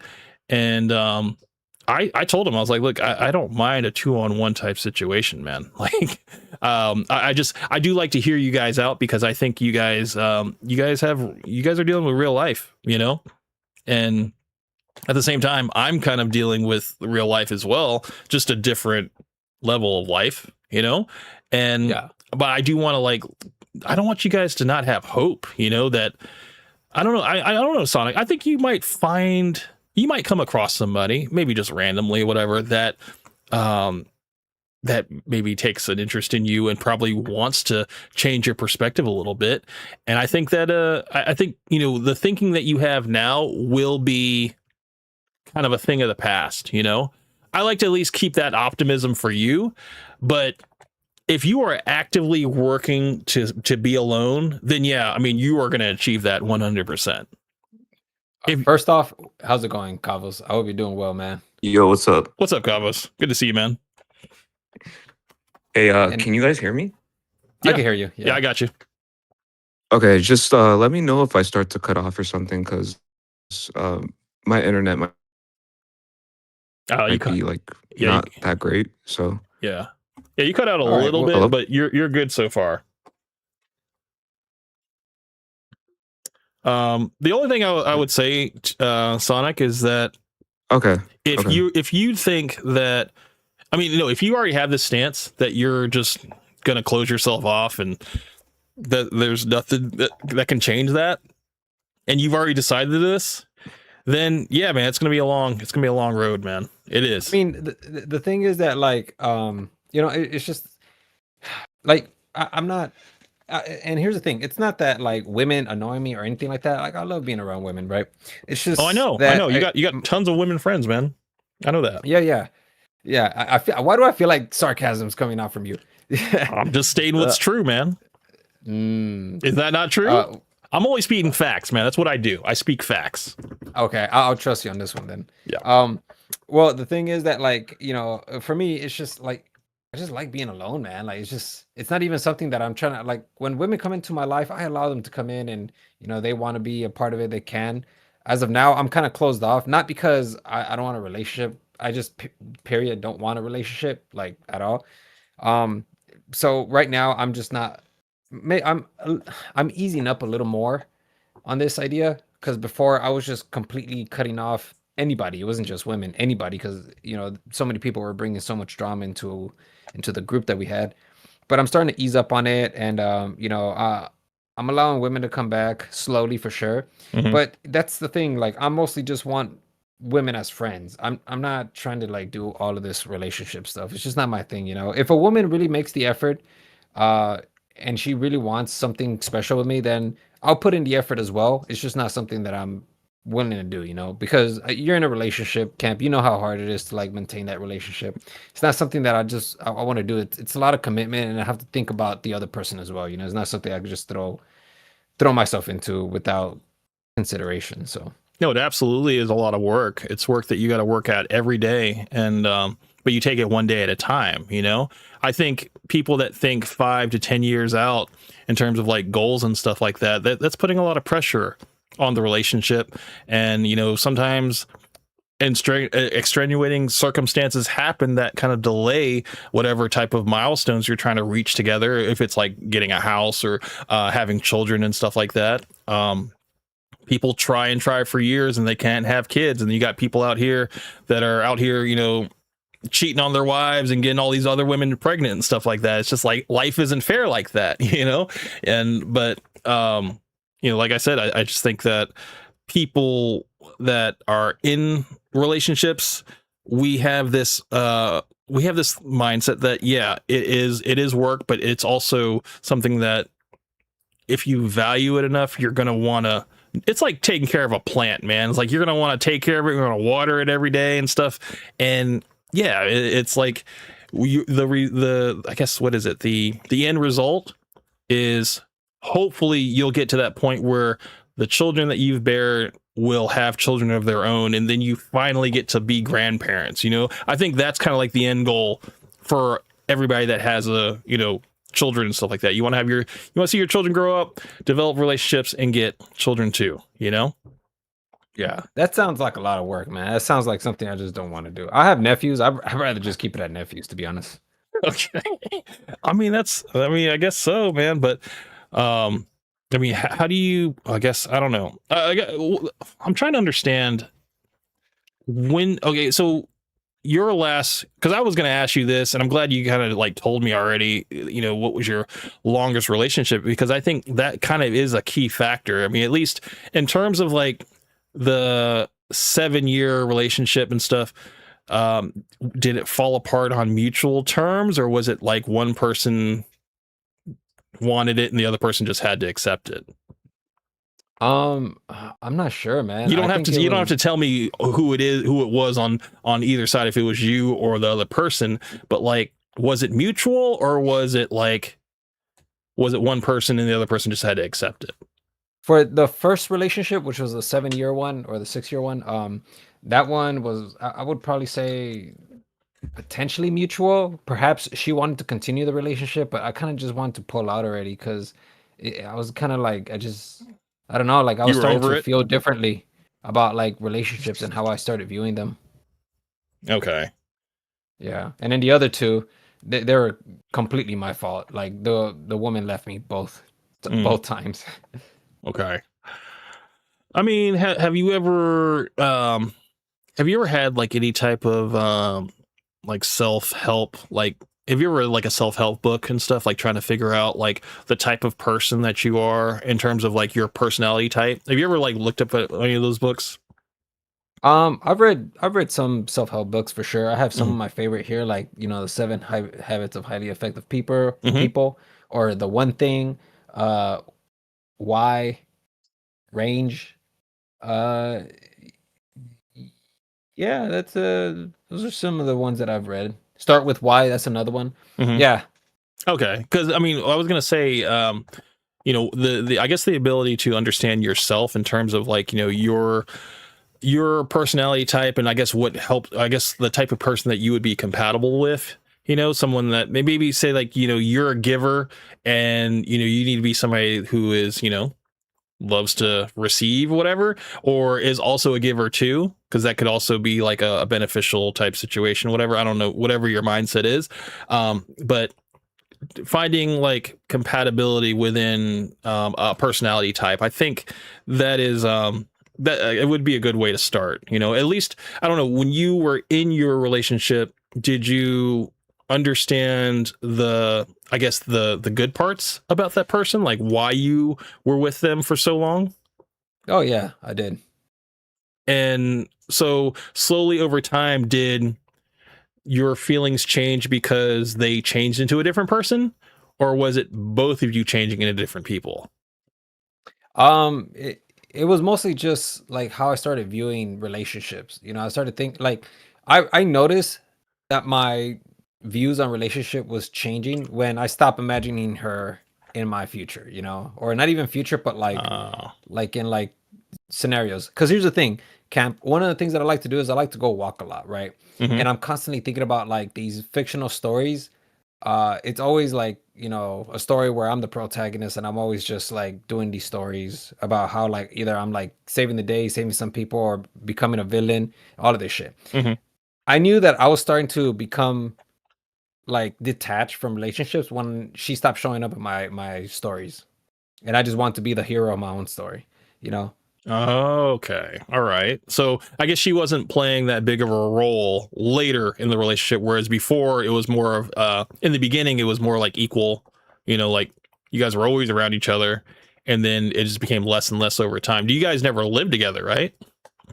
No, I did make an effort to do that, but no, I don't know what the reason was, but she wasn't ready though. But I totally understood it. That wasn't a problem. Was she younger than you? No, she was a year younger than I was. Okay. So yeah, she was. Yeah, Okay. yeah. Okay. So I guess did she feel that way about you, that you weren't her, she couldn't see like her future with you? I don't know. I never asked her that specifically, but based off of her reaction when I told her that maybe it's just best if we you know, just stay as friends. Yeah. I could tell that she wanted to continue the relationship. Yeah, she wasn't willing to settle for that. Yeah. Yeah. No, because honestly, I mean, I think after you invest so much time with a person, a friendship as a consolation is not good enough. You know, it's like we're either together or we're not at that point, you know, because you've already invested so much time. It's like, why? I mean, I can kind of see why, you know, they would not want to take that, because they would rather be in something a little bit more rewarding, more fruitful, you know? Because Yeah. a friendship can only take you so far. You know, a friendship is definitely good, you know, for like companionship and stuff like that. And, you know, you can still do exciting things together and everything like that. But then the good parts of the relationship and stuff is left out of that friendship. And yeah, it's just like you can only get so close, you know? So, I mean, That's kind of the point. Right. Right. Yeah, because I mean, I genuinely don't want somebody to know me that well, and most importantly, I really don't. Look, man, I think no, I'd rather just not say it. I think that personally, I don't like the whole touch stuff, like the whole touching stuff. I just don't like that. Okay. How come? Yeah. What was that? Yeah, why do you not like said, how physical come? touch? Just makes me uncomfortable, to be honest. I don't know. It's just something that I still struggle to like even be open with. Mhm. I don't know. It's just something that I just don't. I try to be open with it, but it's kind of difficult, man. I just feel like people don't understand it, you know. I mean, I get like people that are you know, germaphobes and stuff, because certain germaphobes don't like being touched, you know. I've seen that. But also there are people as well that they just don't like physical touch. It does make them especially like, you know, PDA, like public displays of affection, stuff like that. They don't like that either, you know. So I've seen different degrees of people not liking touch like that. You know, people are more conservative, if you will. So I can kind of understand that a little bit. Yeah. But do you think that stems from anything? Let me think about it. I never really thought about it because I've trust me, I've dug into that side of myself for quite some time, and really, I just can't. I don't know why I cringe at it. Mm-hmm. But yeah, I do. You know, whenever like just recently, we went to go watch Scary Movie 6, and like you know, there's a shit ton of sex in that movie. And can I say that word by the way? Of course. Okay. Well, there's a lot of that, and dude, I almost wanted to just walk out the theaters, to be honest, because I was just like, bro, like this is just not for me. I don't think I'm gonna make it through the film. Oh, okay. So I guess I mean not only physical touch, but also viewing it makes you uncomfortable as well. Yeah. Wow. Yeah. You know, and then fuck it. You know, I'll just talk about it. And this is kind of like why two of my girlfriends. Actually, well, one of them wasn't my girlfriend. One of them was. The other one was just trying to make a move on me. This is kind of the reason why, the first one, she stopped talking to me because I wouldn't want to like do anything. And then my girlfriend, the second one, she ended up leaving me because at first I used to think it was her, that she was the one that was crazy and all of that. And then when I really started reflecting back, I'm like, you know what, man, a lot of that actually makes sense. I'm the one who caused it. It's my fault, not hers. And the way, because like, bro, like she was constantly angry in a relationship, always angry. And I never really picked up on the signs, until finally I started really thinking about it. Like, I think like 2 or 3 years after the relationship, where I'm like, oh, that makes sense. That's the reason why that happened. And the biggest reason why she was so angry was because she just wasn't getting any sex, dude. No, yeah. I mean, sure. Absolutely. I mean, that can definitely put a strain on a relationship. Yeah, man. And here's the thing, bro, like this is why I say like I'm fully responsible for that relationship. That was my fault. I couldn't handle it. I didn't know at the time how I was really trying to like discover myself during that time. And it was very difficult for me to like really communicate to her that, hey, yo, man, like it's just not something that like, I'm trying to please you, but I'm just having a hard time getting to that portion, But she was super patient with me, dude. Like she actually sat through a lot of it. Like we were together for like I think like 9 or 10 months. And finally she just like snapped towards the end and she just couldn't take it anymore. Right. Yeah, so looking back, with her being so angry and everything, it was mainly because I kept like promising. Was it promising? It's kind of a strong word. I kept telling her like, all right, this day we're for sure we're gonna, I'm gonna. Oh my god, you set a date for it, and then when you would come to the date, you'd be like, I don't really feel like it.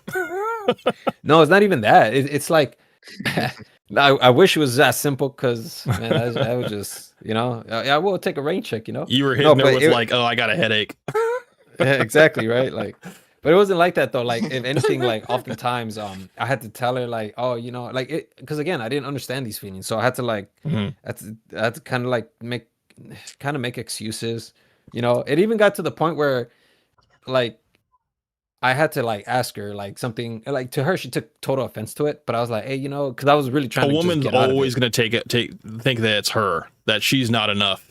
I mean, that's kind of like where their mind goes to when they're not getting sex from their partner. They're like, oh god, like either he's not interested in me, like that, like I don't turn him on or anything like that, or there's another woman, that he's putting more attention towards. Or yeah, he's just they put all the fault on them because that's where their mind goes first. Yeah, actually, you're actually correct on that. I mean, not like entirely. I kind of disagree with you in some sense, but like you got to right for the most. Huh? So you got to disagree with me a little bit, but I mean, a little bit. I have to. I'm just if I do. Generally speaking, though, is what I'm saying is that a woman will ultimately, well, not most of the time will think it's her. If she's not getting sex from the guy she's with, whatever, that there's something wrong with her. Or or if she is getting sex with you, but you're not like climaxing with her, she's gonna be like, oh, there's a problem with me. Yeah. So yeah. Yeah, and I think that was it really manifests in a relationship. Like if you take a look at my relationship, because I had like women friends around me, yeah, she was very uncomfortable with that, you know. Obviously because I fucking she said wasn't that. getting I fucking huh? said that. I said having a lot of female friends, women are very territorial. So But don't you think that you would as well? Like think about it. If your woman wasn't giving you like any, and then she was surrounded with all these guys, like how would you deal with that, you know? well, that wouldn't happen. It wouldn't happen. No, but how would you deal with it? Because it did happen. It's Like I'm one it's example of also that, except different it's with between like a men and woman. women, I think. I think women are there. It's easier for a woman to deny a guy sex than it is for a man who's surrounded by a bunch of women that are into him, maybe, and maybe some of them are very different, varying degrees of like they like you and stuff. And maybe some of them even tried for you and stuff like that. I think can't really. Yeah. Do you mind really? I'm so sorry for interrupting No, you. go ahead. Because I really want Go to ahead. hear what Kavel said, because I think that that's like context that matters. Kavel, what is it that you said? Can you hear me? I can hear you. Okay. No, I was just saying that I think it's different between men and women in regards to having friends around and, not getting any from your significant other. But potentially, maybe I don't know. I haven't really looked into into the dynamics of how men think. Probably like men would probably think to themselves like she's cheating on me, but then again, like my ex-girlfriend was also thinking that as well, that I'm cheating on her with the women. So I don't know. Have you ever been cheated on? Myself? Yeah. I've never. I don't think so. I mean, perhaps like the girlfriend of 9 months probably cheated on me because she probably couldn't take it. But I mean, I don't want to like. Have you accuse her cheated of on that, anyone so. before? Oh no, dude! I don't cheat on anybody, man. It's just Okay. not something I like to do. Yeah, because I'm in the position where I've never cheated on the girl I've been with, and I've never been cheated on. So I am in kind of a unique situation, kind of an insulated situation from most guys. Even my wife, she unfortunately has been cheated on, from a previous relationship and stuff. So yeah, she knows what that pain is, Yeah. So I mean, but like I can only imagine what that feels like, and how people will cope with that. But yeah, I just wondering, because I know Yeah, there's kind of an aspect with that. Yeah, and that's why like I don't blame her at all, because I'm like, yeah, you know what, man, a lot of the anger that she was expressing during that time, I totally understand it. It's definitely my fault because I didn't reassure her. At least I mean I did attempt it, Mhm. but if I don't know what else I could have done, honestly, because it at the time I just didn't know how to handle it. And then of course like the mechanisms that you need to perform, so then you can reassure her that, hey, you know what, you're the only one. I wasn't providing it for her. So yeah, Yeah. very difficult relationship. Right. Did you find her like annoying to be around towards the end? No, dude, I actually found her entertaining, to be honest. She always wanted to make me laugh, like always. She made me laugh in a lot of ways. She was she was a good girlfriend, man. She was Were awesome. you sexually attracted to her?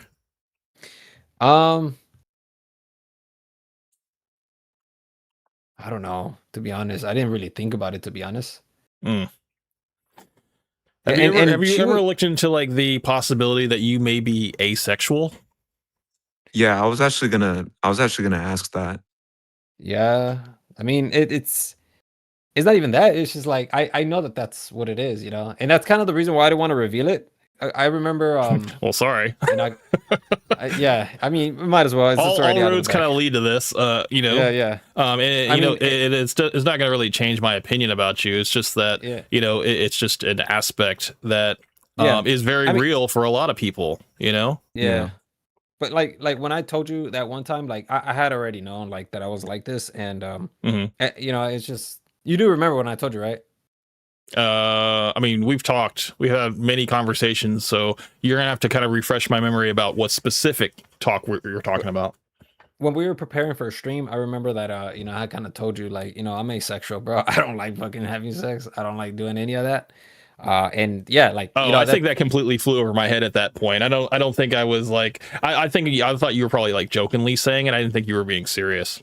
No, dude, you have no idea, man, like just how bad it is. Like, this is kind of like I kind of wanted to save these stories for some time on my channel because I don't want to put it on my channel, but like, and I still will. And once I reveal them, like you can go ahead and share them. But yeah, it's kind of a big deal, man. Like, you know, it's been a thorn on my side for some time now, and it's just something that I've come to accept now at this point. That's why, like, when you ask me, like, you know, you see yourself with a woman in the future, it's like, no, I kind of don't. And it's not because they're annoying or anything like that. I would love to have a companionship with a woman, but it's just not like, I don't know. I feel like I could get there to, like, you know, engage in that kind of action, but you know, it just, I don't know. It would take like someone special. Maybe if the woman was asexual as well. Potentially. But I think that might work, actually. You know, two people that are just like, look, we can be together and we can care for each other, but, you know, like, sex is just not a thing for us, you know? Yeah. Because I know that, like, dude, like my ex-girlfriend, 9-month one, she had an incredible sex drive, dude, you know? And and you could tell that she, like, loved having sex. She even told me, too, like, sex is like her life. Like, she loves that shit so much because she was from Denmark, so it's like a big deal over there. Oh man, you were quite the adjustment, huh? Shit, man. I'm just wondering what you know. Well, I kind of know a little bit now, but no, that's pretty dope though, Sonic. Having a Danish girlfriend. Yeah, she was cool, dude. Like, you know, and I'm not gonna kind of a waste. Huh? Yeah, no, sorry, dude, like, I'm just being honest. I'll just say something. Wait, what was that that you said? Because I didn't hear I said it was kind of a waste, though. You know, like, it's dope that she was Danish, but kind of a waste, you know? Right. You know? You really think so? How's a waste? Because you didn't partake. I mean, you partake, but you didn't, like, you know, you didn't match her drive, I guess. Yeah, she did, dude. I didn't like. There would be times where, like, she would try to talk to me, and because she had, like, kind of big tits, she would, like, I would be in the middle of a story and then she would just, like, drop them in the middle of it, and I'm like, and I would, like, that shit would literally get me so mad, dude. I'd be like, dude, like, can you, like, take it serious for, like, a bit, you know? Like, you're like, I'm talking here. Yeah, like, she would do stuff like that, and then I can already visualize this going on. You're like, so continuing on what I was saying before I was rudely interrupted.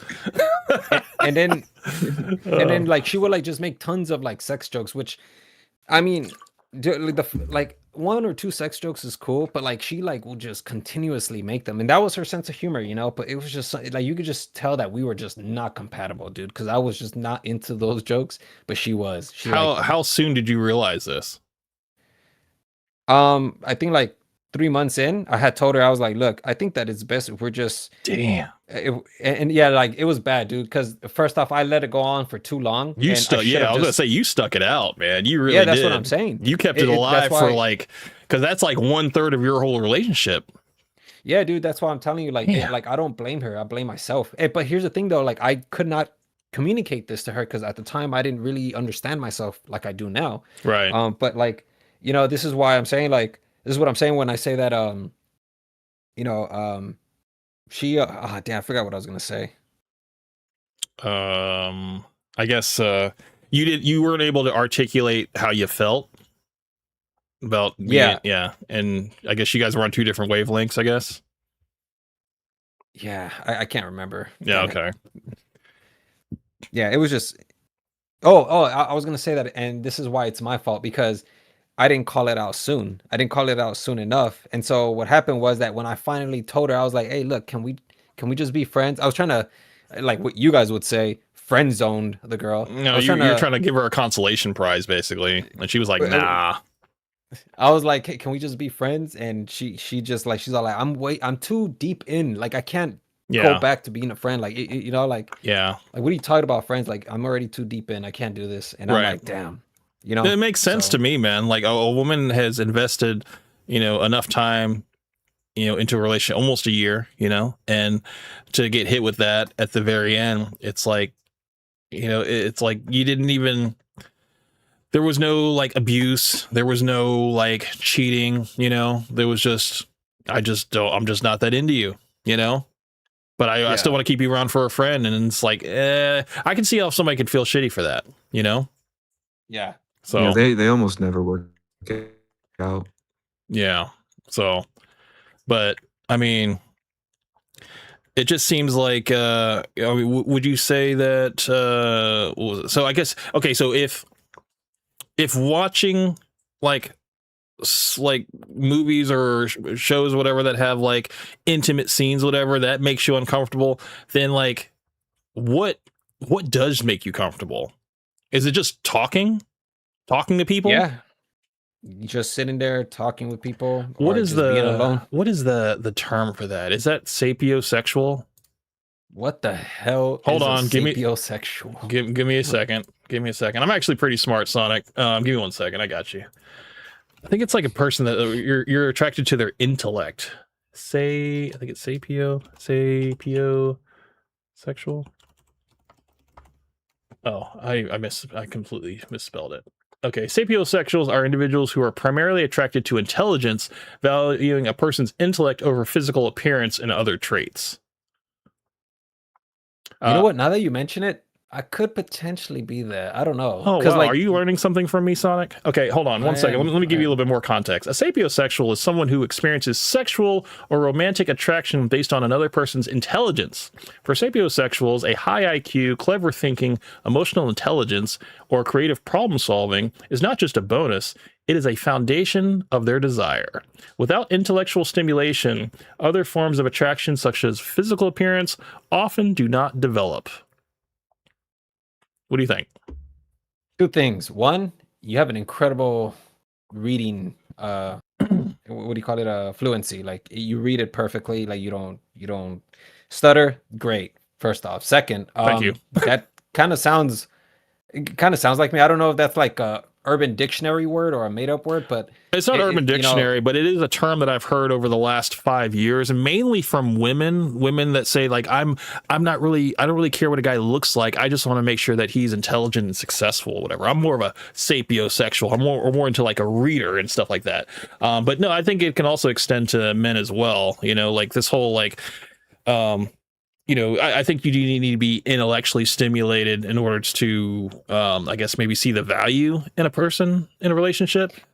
Yeah, because I was gonna say that like one of the reasons why I even gave like my girlfriend of 9 months a chance was because she kind of wowed me with everything that she knew. She like literally named the list of all the things she likes to do. Mm-hmm. She was like, I speak 4 languages. I play like multiple instruments. I know how to draw. I know how to do all sorts of things. You're like, you know how to 4 languages, you know how to draw them, rock hard.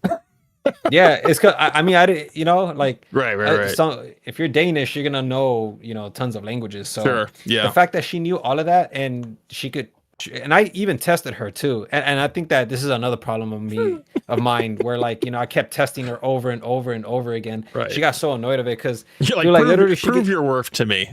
No, dude, you don't even know. Like, bro, I'm telling you, like she would bring questions to me about chemistry. I didn't know chemistry, but she did mention physics, and I knew a lot about physics. I was like, okay, well then tell me this, tell me that, and she's like, I forgot, and then I'll be like, oh, I thought you said you knew, and then she would bring up the Bible, and I know a little bit about the Bible too, and I'll be like, well, what is the Black Sabbath day?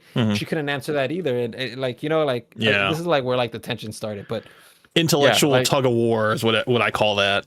You know, basically just kind of gauging to see how knowledgeable one is about a particular topic. And, you know, you actually call a lot of people out on that. There was there was a recent video I watched of a girl. It was on a Pop the Balloon, but it wasn't like the Pop the Balloon. It was just an imitation of that. And the girl said that she spoke 5 languages. And the guy was like, oh, which ones do you speak? Whatever. And she was like, I speak Arabic, I speak Creole, I speak, you know, like, you know, French or whatever. And he was like, I speak Arabic, French, you know, all of these, whatever. So he started speaking in those languages or whatever. And she kept being like, oh, I'm sorry, what? I'm sorry, what?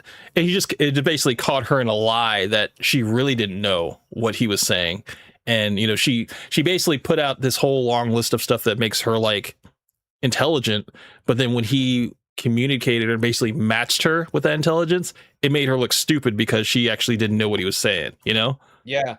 I was like, damn. Too, like with my ex-girlfriend, I think that I was just trying to like push it too much, and Mhm. I should have like, instead of trying to like compete with her, I should have just, because I wasn't really trying to compete with it, but I was just trying to like test her. I was like, man, all right, You let had me the see. curiosity. I get that.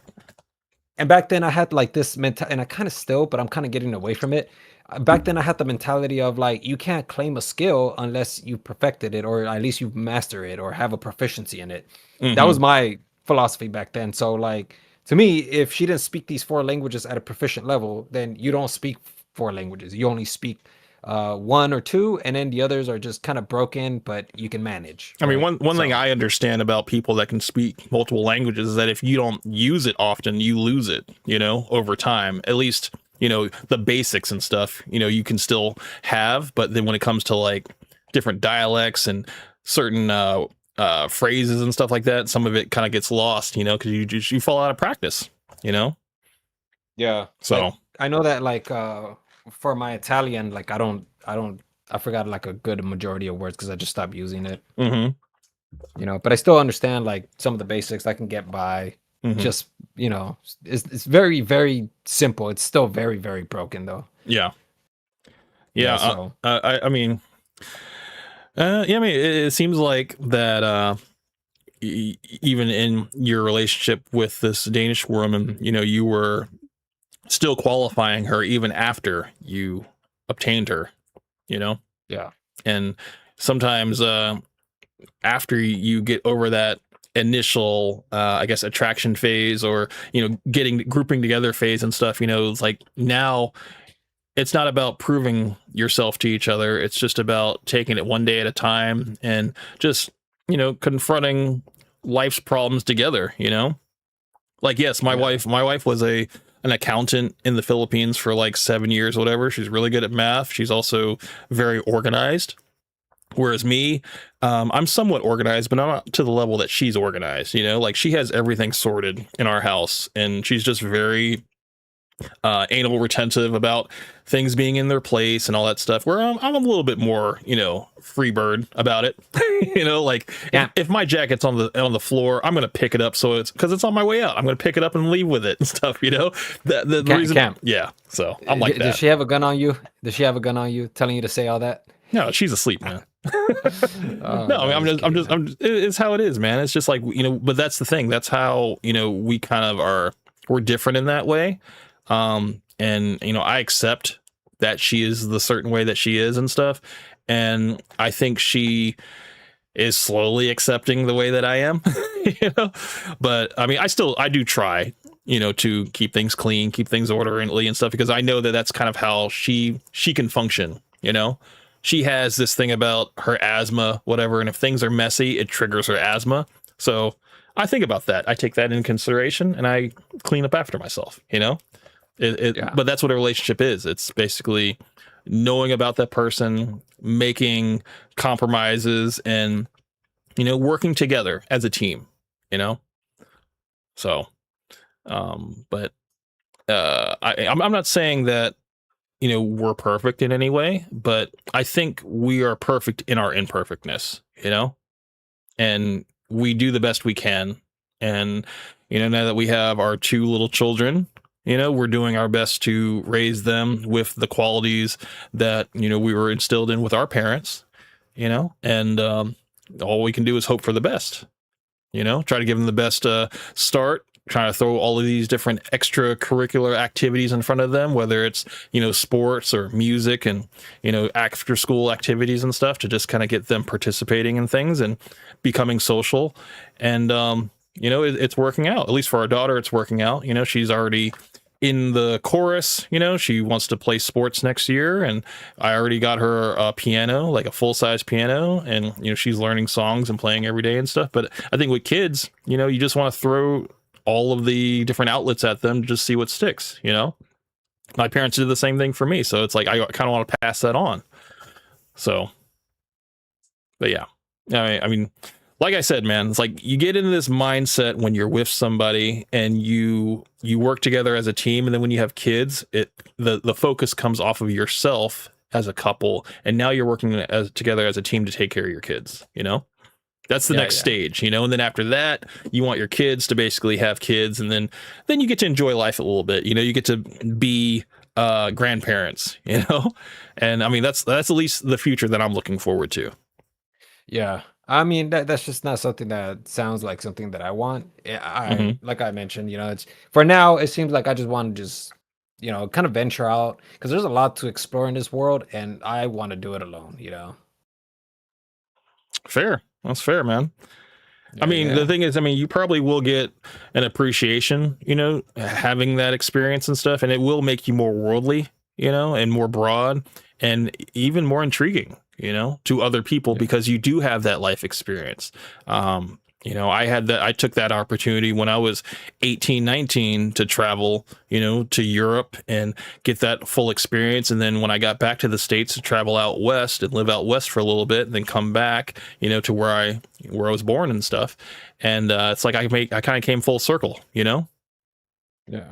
So I think it's, dude, I think it's great to get out and travel the world, broaden your horizons, and gain a little bit of perspective. Because I think the last thing you want is to have this like closed in mindset that, you know, that there's no way out. You know, I think there's, you know, I meet people that have this like mindset that like, oh, I've never traveled outside of the United States. I haven't even traveled outside of the States. I have never even been on an airplane, you know, and these people are like 30 plus, you know, and I'm like, damn, that's crazy to me, you know, like it's just, I don't know, but I meet people like that all the time. But again, I try not to compare my life to anybody else's, and I hope nobody compares their life to mine, you know, because it's like we are all on our own separate path, you know, and in terms of our experiences and stuff, everything's going to be different, but we can all learn from each other at least. And, you know, I can even learn from you, Sonic, you know, because you have a very different perspective than me. And I don't, you know, some people that I've talked to about, you know, after I've showed the clips and everything, they're like, yeah, I can't gain anything from this person, you know? But I was like, but I actually can. I'm gaining a different perspective because it's like, it's a completely different mindset, you know?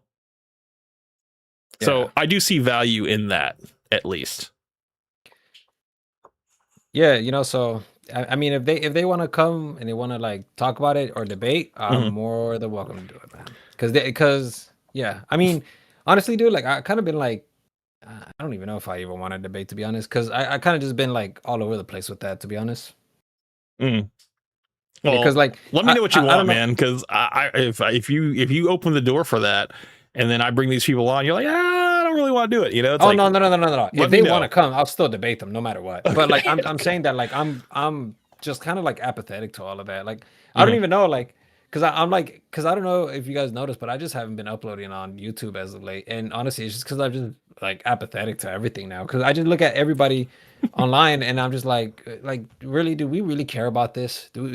Should we really judge this person for this? You know, like Abba and Preach, I just listen to them and I'm just like, really, come on, guys. Like, yeah, you know, you guys are still judging people even after you guys got called out for your own like mistakes, right? Like, I mean, like the veil for Abba and Preach has been shattered for a lot of people. They're like, wow, you're just as bad as Fresh and Fit. You know, it's like, at least that's what a lot of people on Length or Girth are saying. You know, they're like, you know, this whole like this common guy or whatever that has this moral high ground, he's just as bad. He's just as bad as Fresh, you know?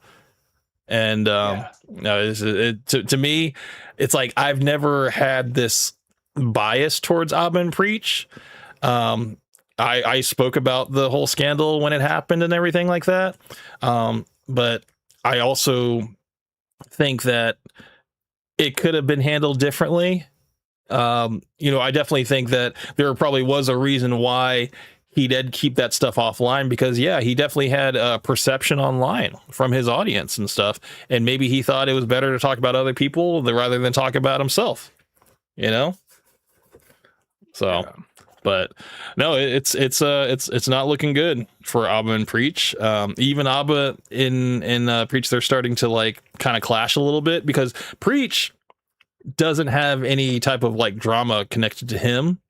So he's making these jokes while they're doing videos and stuff. And it's like, I got to find the clip that I did on, not the one that I did, but the one that I found on Reddit of Preach basically made a joke about like not putting on a condom or something like that, and and then what's his face, Abba was like, keep playing, man, keep playing. And like the way he said it, it didn't sound like they were playing around, you know, like he was just like, yo, that's fucked up that you're throwing me under the bus like this.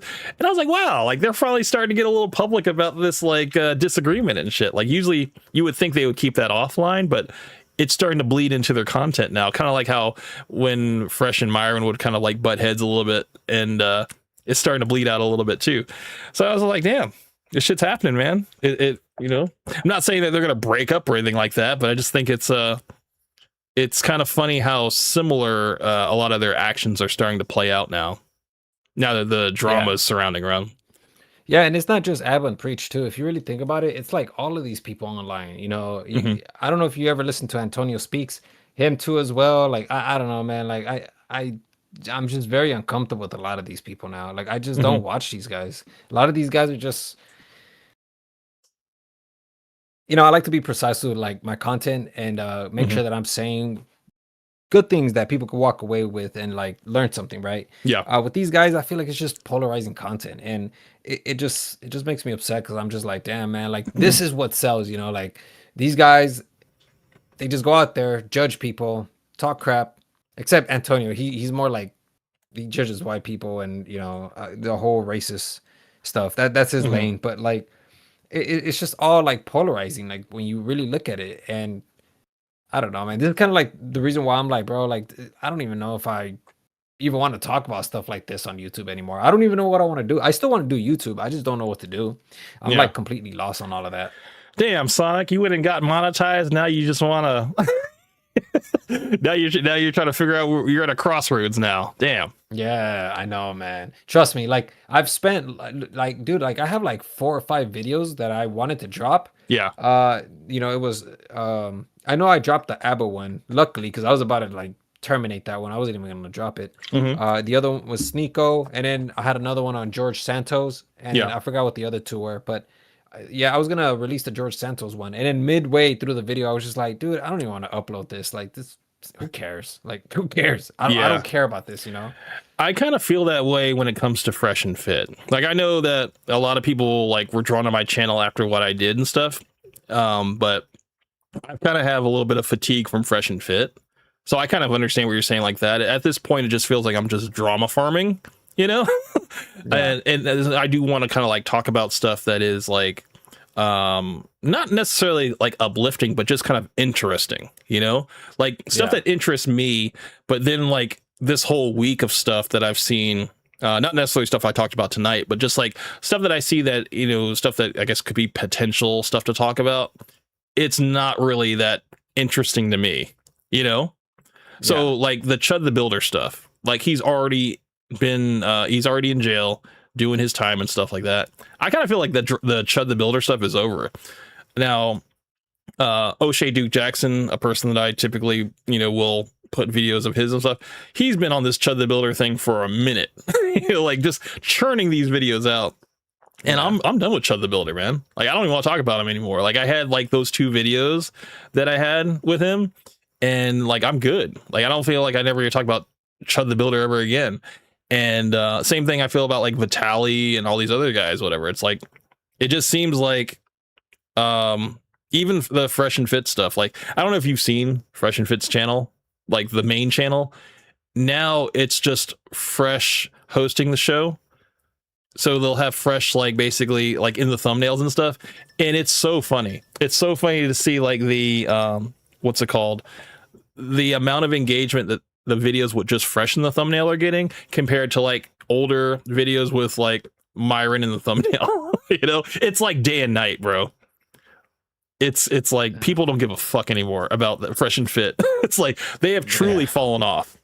And I think the most recent thing that happened was, I guess, the one episode where they had Myron was on there. They kicked off this black girl, and this black girl for some reason like hit one of the white girls that was sitting next to Myron, like on her way out. And so Myron did this thing where he like got in between them, and they got the girl out of there and stuff, but he kind of had the white girl like kind of under his arm and stuff. So now he's used that clip as an opportunity to sell chimping out t-shirts. So he released this whole picture. It says Attack of the Planet of the Apes, and it has like a picture of him like standing over a city, like with the girl under his arm and stuff. And then there's another picture that he used AI where he has like this Superman costume and he has the girl like underneath his arm and stuff. I'm like, this shit is so fucking cheesy, bro. It's so fucking cheesy. But I'm like, God damn it, Myron. Like, you're such a nerd, you know? But I mean, I was like, somebody out there is still following Myron Gaines and still hanging on every word. Hold on. Still hanging on every word that he says and still follows him and still probably donates to his Castle Club or whatever, or OSS and stuff. And yeah, it's just like, it's crazy that people are still kind of hanging on, you know? Whereas if you go on the Reddit, dude, everybody's freaking like, dude, I can't believe you guys still watch this, you know? Which people have been saying that forever. Yeah, no, dude, like that's the thing. Like, you know, these guys they go out there, they just say all these things, which by the way, I do want to say, now that I remember what I was gonna say, dude, like it sounds like his ideas, his graphic tees are so much better than yours. Whoa, you mean the chimping out tee? I'm talking about both or all his shirts. I remember you were proposing ideas to him, and you know, it sounds to me like he found even better ones. Well, okay, so you know the Chiquita banana, you know, that little blue and yellow label. He basically took that label and redesigned it, and basically had a monkey that was holding like a banana and stuff, and it just says "chimping out" over it. Dude, that dude is always stealing IPs from other people, man. Just kind of incorporating them into his brand. He stole the entire Vice City aesthetic, and then now he's like taking other brands. That's crazy, dude. No, it's true, man. I mean, if he's not stealing Charlie Kirk's model of visiting, change my mind type things, whatever, which, you know, Charlie Kirk took that from the other guy, whatever, the Crowder guy. Yeah, I mean, Myron has to be polarizing. He has to do whatever he can to stay relevant, and you know, again, he is chasing controversy, and if he basically has to, honestly, I think he has a death wish, man. Like, I think he hopes to God that somebody will try to do something for him, try to like come at him and stuff, because at least he can die a martyr. You know, I don't think he has any life to live for right now, man, because I mean, he doesn't have anybody, he doesn't really have anything, you know. He still has Angie. What are you talking about? What? Are you serious? No, I'm just joking with you. Of course, okay. Angie. Okay, I was about to say. Damn. No. I knew, man. It's just that it's funny how like he always he was like, women want this and women want that, and then, you know, the one woman that he was doing it to, like, she ends up leaving. So no, I knew. I already knew. Shit, man. I think all that talk about him having other women is completely fucking fake too, dude. Honestly, I think he's just as an incel as like his audience, man. You know, he literally caters to that type of audience, man. I think that's literally his reality. Most of the audience members, aren't they? Most of them say that they don't want to be around women, right? Or they hate women or something like that. Or is that just is that not the case? I mean, I'm sure they have that ideology. Yeah, I mean, potentially, yeah. Probably. I mean, there's definitely, you know, the percentage of racists. You know, you got the people that hate women, people that are involuntary celibate and stuff like that, and then I don't know, you might have some looks maxers in the middle of there, maybe too. I don't know. There might be a little bit of overlap, but I don't know, man. I think it's just it's just a whole band of losers, man, that follow Myron, dude. I don't think anybody of any note is really contributing to society in a positive way, you know, that isn't a basement dweller, you know. Yeah. VillaTube is gonna come after you now, Camp. Hey, if that's bait, it's bait, man. Come on out. Honestly, dude, the VillaTube, because I got a notification on my YouTube. I sent it to you, I think, Cabos, whatever, that he had mentioned me in his little comments, or whatever. And I got the notification, so I clicked on it, and it was already deleted. There was nothing there. So I was like, I guess he maybe, I don't know. Like I was looking for it and it said it was like within an hour ago. And I was like, you know, interesting. Because I don't know. I don't know if he is if we actually squashed the beef. I mean, we had the conversation, you know, and he seemed, as soon as like I brought him on the platform, you know, he didn't have as much smoke as he said, you know, in his original video. It just kind of like diffused a little bit. So No, I think there was, but I just feel like it took a lot of time to get to it. You know what I mean? Right. I don't know, man. Like it's I have a short that's on my what's it called, on my YouTube, that I did kind of recut together, and it does have VillaTube in there, but I think I privated it because I was like, it's kind of rehashing old stuff. And it was basically, you know, talking about the whole rambling cashier thing, you know, like how people come into the store and he's just like rambling about me and stuff. When it's like, come on, man, you don't want to hear about that shit. Nobody cares about your YouTube beef or whatever. But no, I thought that was it was still kind of entertaining. I was like, wow, this shit is really affecting this man, you know? The fact that I don't agree with Fresh and Fit being like these role models, whatever, that really cut him deep, you know? But what happened to VillaTube though? Have you kept in contact with him? No, dude. I mean, he's still part of the Discord. He hasn't left the Discord, so no, but as far as like checking in on him in terms of his content and stuff, I haven't seen anything. So I mean, he's still at the convenience store. Still at the vape shop, you know.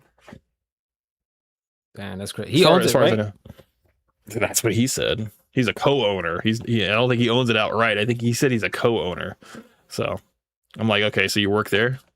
Because I can't prove anything. I can't prove if he like actually co-owns it or whatever. I know that he works the counter. He works the cash register. So interesting. Yeah, no, I never got to talk to him, but I mean, there was really no point for me to talk to him anyways, because that was more or less your beef, right? Like the beef with him. And yeah, I mean, the thing is, you and Hank were in on that conversation. You know, we did the whole video and stuff, and then the time that he actually did join the chat, my audio went fucking down. So anybody that was in that call, we got to hear each other, but the stream didn't. So basically, that whole stream was basically a wash, you know. So, but no, man. I mean, the thing is, man, like he's always welcome to come on the stream, whatever, if he disagrees with anything. But honestly, I don't think he would want that, you know. Hopefully, I would think he would want to move on with his life, and you know, hopefully, move on to greener pastures. I don't think he watches Fresh and Fit anymore, so I don't think there's any point for that. I mean, these guys are so fragmented that I'm pretty sure their fan base is like completely. Who knows, bro? Yeah. It's on fucking life support, bro. You know. Can't say I'm sad about it. I mean, this is something I've been predicting for a while, you know, but now basically the Fresh and Fit channel is basically Fresh's channel, you know. And go take a look at that channel, man, because I have not. Yeah, I haven't seen it. I think like the top 4 recent thumbnails are basically Fresh looking dumb, you know, and then when you click on the video. I mean, I don't know. It might have like, I think the one of the videos has like 10K views, but the rest of them are like under 10K.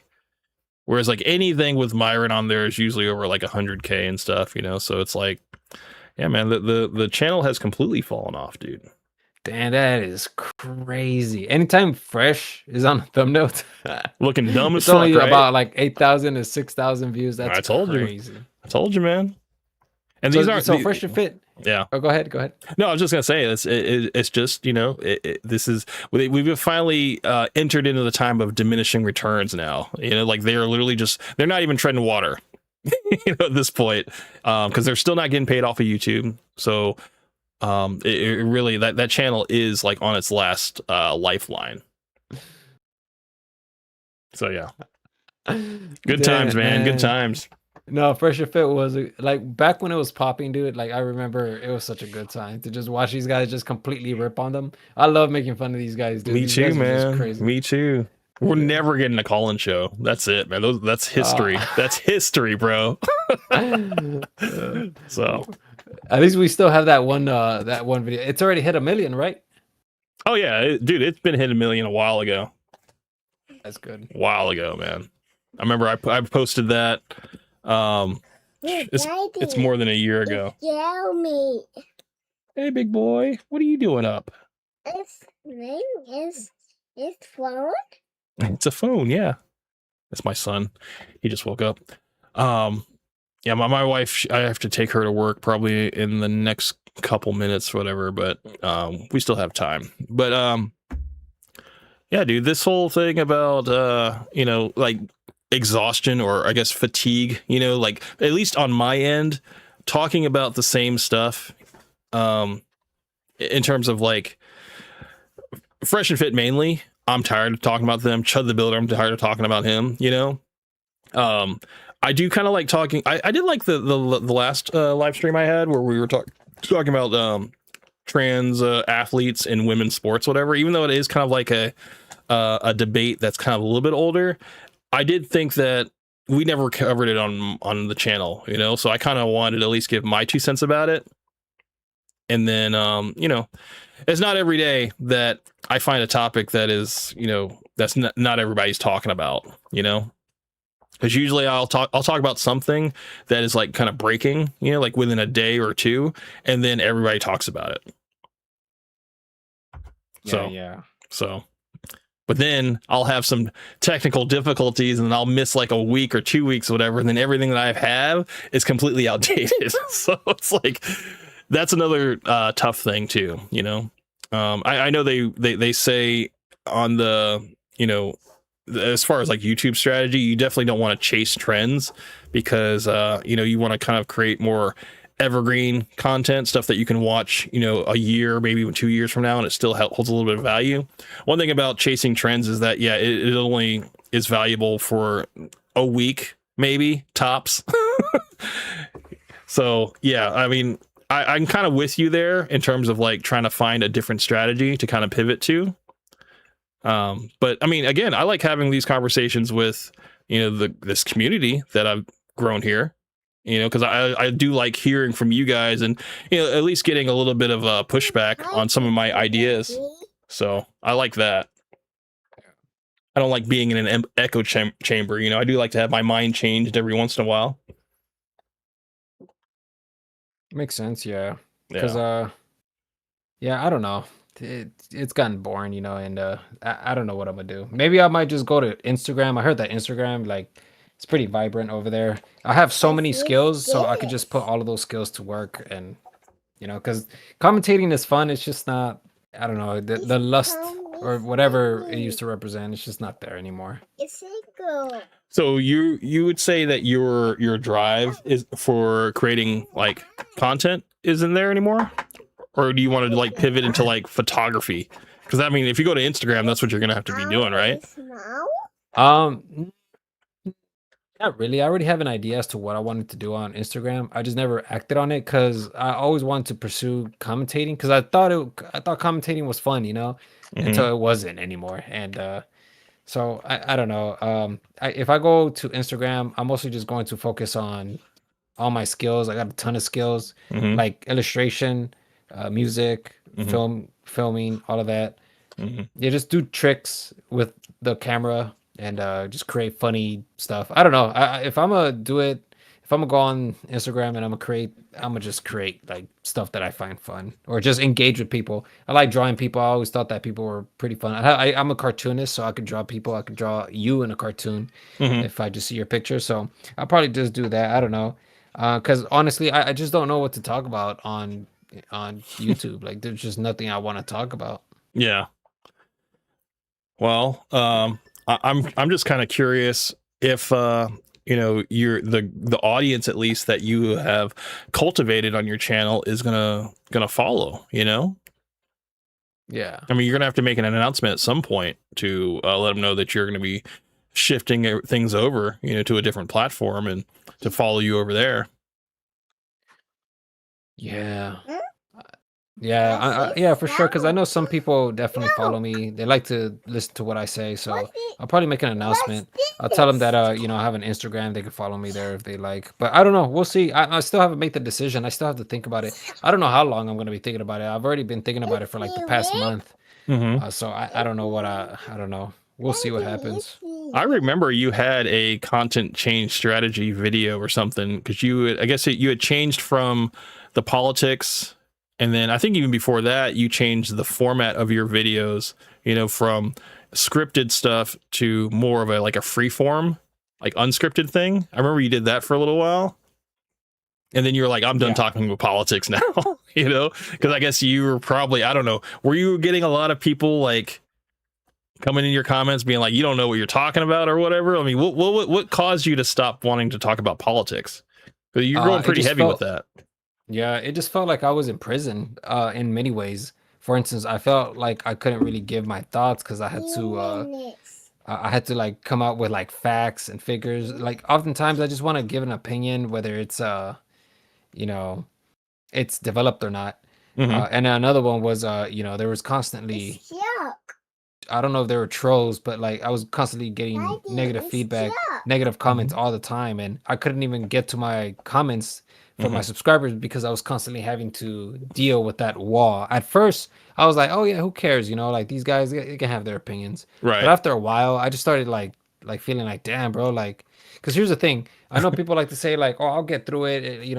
I love hate comments or whatever. But after a while, you start to doubt yourself and you start to think, "Wait, is it me?" Because at what point do you have to start taking accountability for what people are saying, right? So you don't ever have to take accountability, man. To be completely honest with you, I mean, I know you're in the middle of saying something, but anything that a random person says about you online, whether it's your appearance or whatever you're thinking and stuff, you don't have to take accountability. You don't even have to answer to that, because it's you give energy to that, and it's almost never ending sometimes. Right, but that's just one person though. Like you stated, when you have tons and tons of people telling you the same exact thing, that's when you start to really think about it, and you start to tell yourself wait a minute, am I really what's going on here? Is it me or is it just these guys? Yeah. Because I know lots of people like to say when there's a ton of people telling you something, I think that that's a sign that perhaps you should take accountability. So and listen to the people. And not listen to the people, but at least consider what they're saying. But what they were saying was just so harsh that I couldn't consider it because I was just like, dude, I don't want to deal with this, Speaking of people leaving comments, I have a couple shorts that I uploaded, and I'm just going to read you 3 comments that I got that I have not responded to yet, but I already have an idea of what I could say, because you know me, I like to respond to everything. But so the first one says, I know you ain't talking to women at all. Look at yourself. Laugh my ass off. No smoking hot woman is going to talk to you other than ask you for directions. And then the next comment says, his teeth look like he eats pussy through a chain link fence. And then the last comment says, why is it always some 40-plus-year-old troglodyte talking about number rating? Grow up.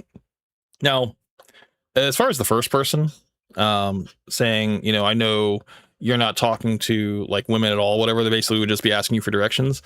I was going to say, it's we live in the time of GPS, and the fact that a woman will completely bypass Google or GPS, whatever, to ask me for directions. That is at least saying something. But also the fact that you don't find me attractive is fine with me. I'm not going to lose any sleep if another man doesn't find me attractive.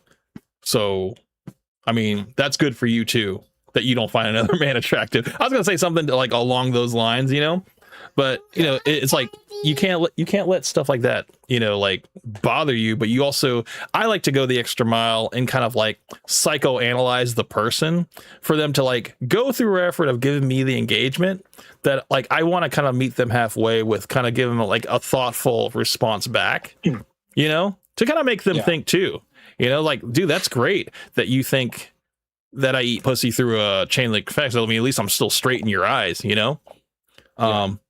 but also the fact that I'm so that I'm not good looking to you, or I guess I don't meet your aesthetic for a man. Which this person's shout out to you, fine Asian guy. That's the person that said it. They might be gay, I don't know, but I'm not their cup of tea, and that's fine with me. I'm not going to lose any sleep over that. What are these comments referring to?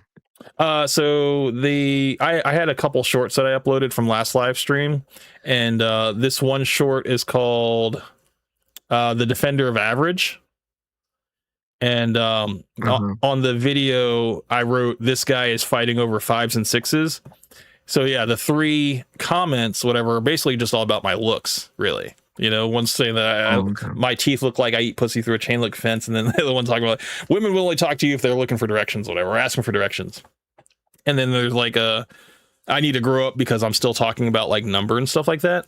Honestly, like that conversation that me and Sonic had, you know, talking about 5 and 6s and stuff like that, like average women coming up to us or like that. That was just to kind of like paint the idea of what we're talking about, you know, in the most simplest form. You know, like we could have just said average, we could have just said slightly cute, whatever, and that would have completely bypassed this whole like number rating thing. But that's just kind of like the easiest way to communicate it. And it's not like I truly care about like a woman's number rating and stuff. I'm married, you know, like I'm not out here like trying to, you know, set up things with other girls and stuff like that. Like that's not what I'm doing, you know, but I can still speak intelligently of hypotheticals if that's what we're doing. Yeah. At least in terms of how I would react if a woman came up to me and she was just average looking, you know. The whole point of that conversation was to say that, yeah, it probably wouldn't go anywhere. It probably would not progress further. And I would probably not want to, what's it called? I probably wouldn't take her on as a relationship. So makes sense. Yeah. Yeah. I mean, nothing wrong with average though. I mean, on a human level, yeah, there's nothing wrong with average. You know, a lot of us are average. You know, there's nothing. I think that was kind of the thing Kevin Samuels said actually to a lot of women is that the fact that you're average, there's a lot more average people than hot people. You know, so it's like average people get average people. But the thing is, the problem with a lot of modern women is that average women think that they rank higher than they actually are. I mean, that's just kind of the reality. Yeah. And, you know, same thing with men, too. Men kind of have like they don't really have some men have like a better grasp on like kind of where they stand in terms of like the hierarchy and everything like that. Some people can be a little bit more real about, you know, their appearance, their health and all that stuff like that. Whereas, you know, some men are completely delusional and be like, no, I deserve a baddie. You know, even though I still live at home in my mom's basement or whatever, and I'm a top 10 Fortnite player or whatever, I deserve a baddie. You know, I work hard. And you know, those people are out there, but you know, I just think it's some people have a little bit more grip on reality than others. You know, so, but. No, I mean, Sonic, I'm glad. I'm glad that you know you opened up a little bit tonight, man. I wasn't expecting that. I wasn't even expecting you to come here tonight. Completely, you know. Yeah. Yeah, you know how it is, man. No, I mean, I didn't even think you were listening tonight because I thought that you were not going to be available until next week. You know. No, you're right. But the thing is that everybody left early. The party got canceled, so I was just like, oh, I'm gonna just come home, listen to Camp, see what he's up to. Oh shit. But like, yeah, I don't know. I guess the reason why I'm not too enthusiastic at the moment is just, yeah, I was a little vulnerable, you know. But I don't know. I just, I don't know. It feels weird to be honest, just be vulnerable. Usually I just don't open up about that stuff. I usually just like to keep it to myself. I mean, dude, me and you, we might disagree on a lot of things, man. But at the end of the day, man, I'm going to give you some respect, man. So, I mean, we're allowed to coexist in our disagreements. You know, I still appreciate the value I get out of the interaction, and same with you, Cabos. You know, like it's always good to have you on. I thought we were gonna I was filling time until you came on, sir. So yeah, my bad, man.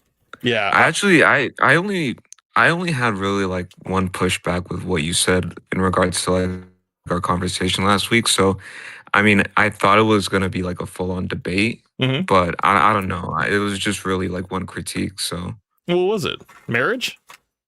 What? No, it was in regards to. Okay, so basically, I think. Okay, this probably isn't verbatim what I said, but I basically asked you like, hey, like, do you think there's like a feminine way for a woman to approach a man, right? Yeah. And I said you yes. said you yeah. Well, I had an issue with your answer because like your answer was basically still leaving burden on the guy to approach. Mm-hmm. You know what I mean? So I don't know. I didn't really take that as like approaching. You know what I mean? Like you might like to be honest with you, I would have expected you to just be like, you know what? I really don't think women should be approaching. You know what I mean? Because Mm-hmm. the hypothetical you gave me, the girl's not approaching. She's giving signals to the guy to approach. You get what I'm saying? Indirectly approaching, whereas men are more directly approaching. Yes. I think if a woman indirectly approaches by sending us like choosing signals to get us to notice them, then I think that is the most feminine way possible. That way we can do our manly duty of going over there and doing the traditional proposing and stuff, or not proposing, but going up to them and approaching them. Yeah.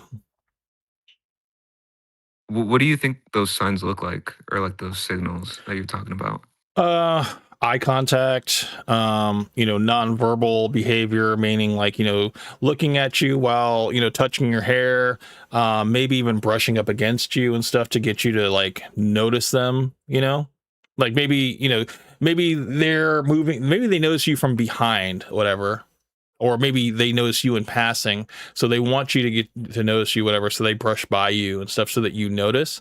Or I don't know, maybe even say something as simple as like hi, like whatever. Or maybe like just I think it's something that's so minimal. Just someone walking by you and looking at you and saying hi or smiling. Right. Not even saying hi, just looking at you and smiling. I think that's pretty feminine. That's just off the top of my head. Well, yeah, like the high thing, I'm fine with that. Like, that's how I've been approached, and that's mainly what I mean when I say like women.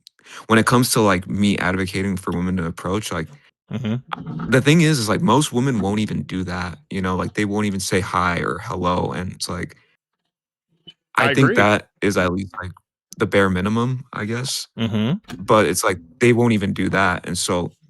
I guess, I don't know. I guess I took what you said as like, you don't even see like women approaching at all. You know what I mean? Well, okay. So I did have this conversation with a female coworker. I mean, it was as appropriate as it could be. But I was basically speaking in the context of a non-coworker, non-student relationship, like say like the setting was a mutual house party, friend party or something like that, and this is how you met them. Because otherwise I think, well, hold on, yeah, so if you meet this person at a party and you're not connected to them through school or work, then I think that this dynamic of a woman indirectly approaching you by, giving you the choosing signals, looking at you, touching your hair, maybe even saying hi at the most. I think that would be the most feminine way, whereas if she was a little bit more aggressive or masculine, or like, hey, how are you? Whatever. Like, I think you're really cute and stuff. I think even saying all that, I think that's really masculine. Damn, really? Yes, I think it is. I think it is. Or if it's masculine, it's a different type of red flag to me, because I'm just like, oh, this girl's a slut. Like this girl probably she shoots her shot a lot. A girl that shoots her shot a lot is not something you want. Right.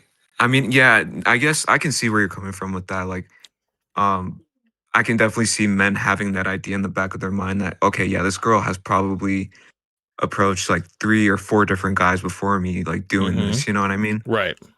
And it's not for content either. It's just like, this is just who they are. I guess. And they're very outgoing, and this isn't their first rodeo, and right. And I'm sorry, but like, I don't care how hot a girl is, man. If she's loose like that, like I don't even know you and you're all up on me and stuff. Like, I'm sorry, man. It's just like, that's where my mind goes. I'm like, she's probably got a couple diseases, and she's probably she sees me and she's like, oh, this guy looks like he'll take the bait. you know? That's crazy. Yeah. I don't know. Okay, can I tell you my story of when I got approached? Yeah, go ahead, man.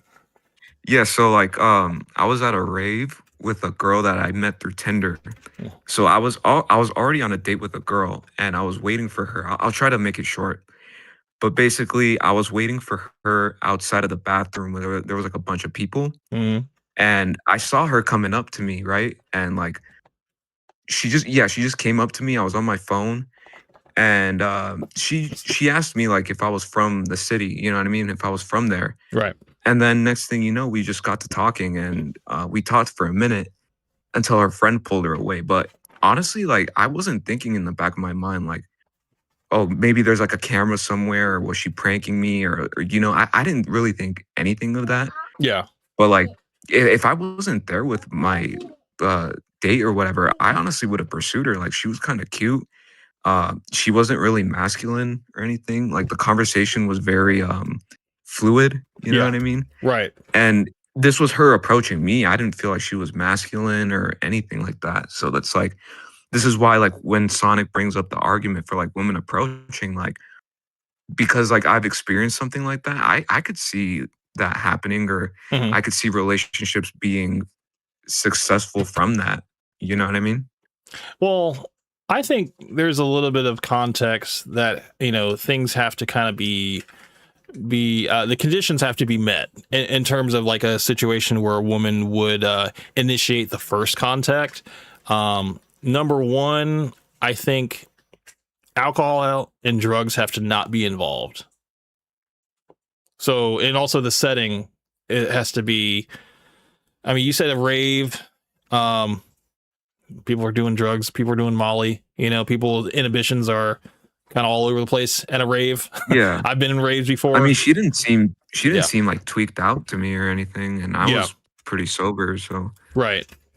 but you're right though. The setting definitely does matter for sure. Yeah, setting matters, and I mean, the thing is, like, I can totally see a situation happening where a girl does speak her mind if she's on Molly at a rave or whatever, and she's gonna come up to you and just really just be like, "Oh, I think you're so cute. You look like this famous actor or something like that," and just completely like butter you up, whatever. You got this huge ego after this whole conversation, and you're like, "Well, shit, you want my number? You know, like, can I get your number?" Whatever, you know, and it's just like it kind of falls in your lap. It's a little too easy. I can see how, you know, if say both of you are both kind of like enjoying this rave, so to speak, and you know something happens, and you know maybe it ends positively. Sure, I mean, I'm not the one to say that something's like, depending on the setting and whether there's alcohol or drugs and stuff involved, whatever, that's always going to end bad. There's always the what's the word, something exception to the rule, you know. So I totally believe that that's a possibility. But I just would say on a general principle of like likelihood, it would be maybe something that once you're fully on, you know, with your senses and stuff, you realize, oh yeah, this is definitely not something solid, you know, not something worth pursuing, or maybe now that the lights have been turned up, you were like, whoa, you know? I don't know. Yeah.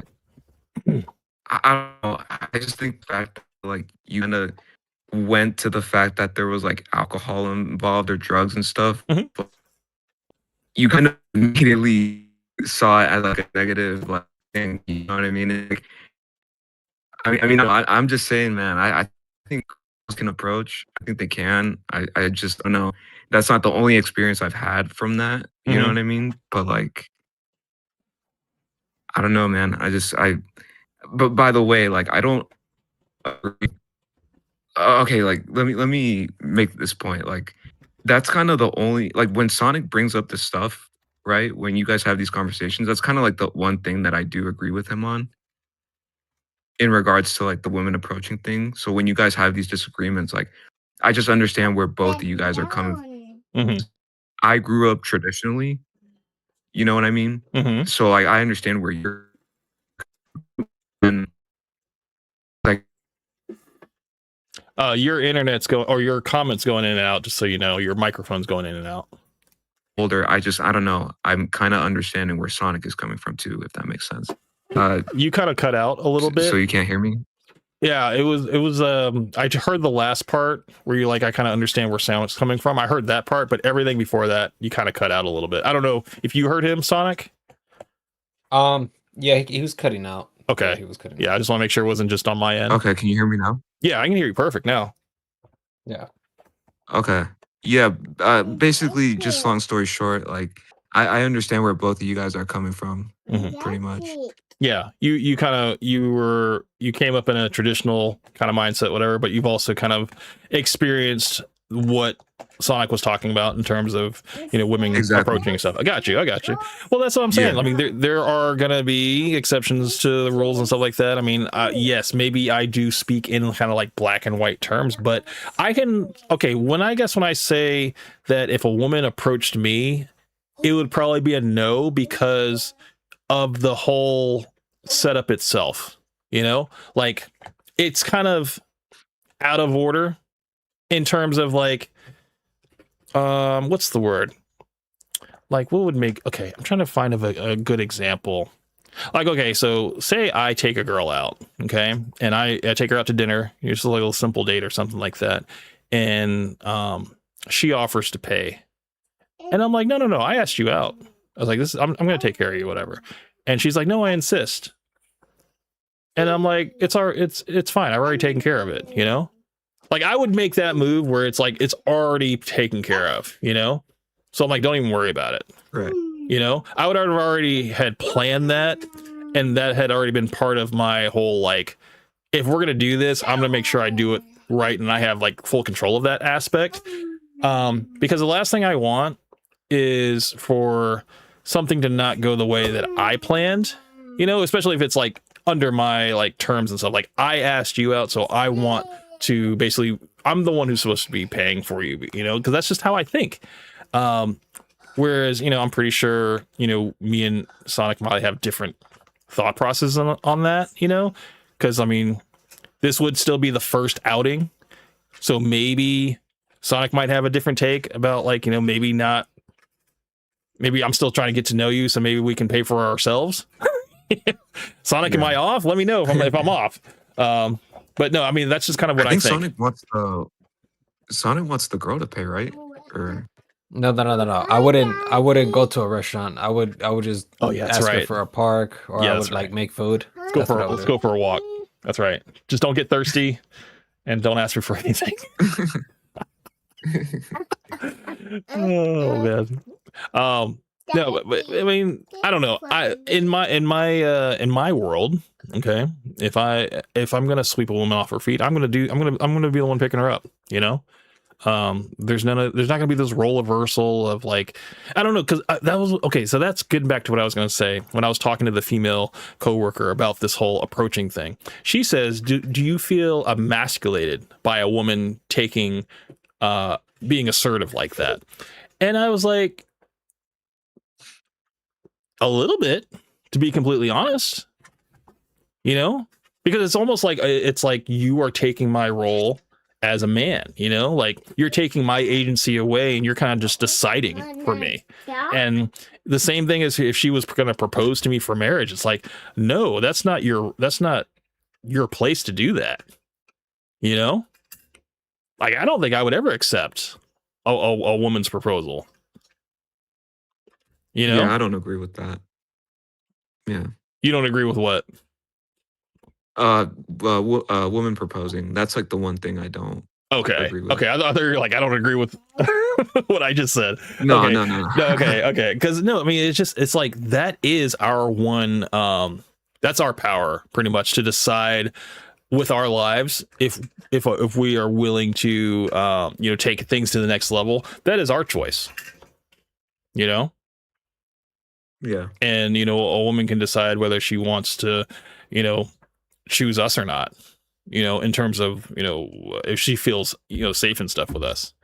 But yeah, I mean, That's the one thing that we get to decide, at least, you know. And I mean, call me old fashioned, call me traditional, whatever. I just think that once you take away that aspect of proposing for marriage and stuff, and you just put it on like whoever does it first, I'm like, I don't. I'm not gonna say yes if the person does it first, you know. Yeah. I mean, if I really like them, I'm going to turn them down, and then I'm going to turn around and do it, you know, when the time is right for me. If they still want to hang around. I still feel like, I still feel like men should do that, to be honest. Yeah, because otherwise, man, it's just like what are we doing here? You know, it's like. Can I ask you a question, Cam? Go right ahead, man. Let's say men, or like let's just say society as a whole started taking like me and Sonic's advice in terms of like women should start approaching men. Do you think that that could potentially lead to women wanting to propose to men like in the future? Oh, sure. Absolutely. No, I mean, I'm not saying the paradigm shift won't change or couldn't change. I do think that, you know, it just, all that it would signify is that I am a dying breed, you know, like I'm a dinosaur on the way to extinction, and Sonic is like the new like Homo sapien, basically, to carry on the new evolution, if you will, you know. Yeah. So yes, I definitely think that it's totally possible that, you know, even if this small little population can have the potential to grow, absolutely, you know. But I just don't think that, I think there's too many people that are, as far as like the majority, people that are, you know, that are married, that are together, that are, you know, going to raise their children in the traditional sense, to kind of permeate that through our existence and also, you know, beyond. I think the old way is still going to prevail, no matter what. But, you know, I'm not going to say there's not going to be a population of people that are, you know, maybe in, you know, relationships where the woman proposed or whatever. You know, I think that that is totally possible. Yeah. Yeah. So, I mean, I'm not saying, I mean, but the thing is, I don't have to accept it. You know? I can just be, I can be my traditional marriage, whatever, and just run it till the wheels come off. So, you know, it's like, and, you know, and that's the thing, man. It's like, we all have a choice at the end of the day as men, you know. Do we want to go with the crowd, or do we want to look to our mentors, people that are living the type of life that we want, and try to align ourselves with that?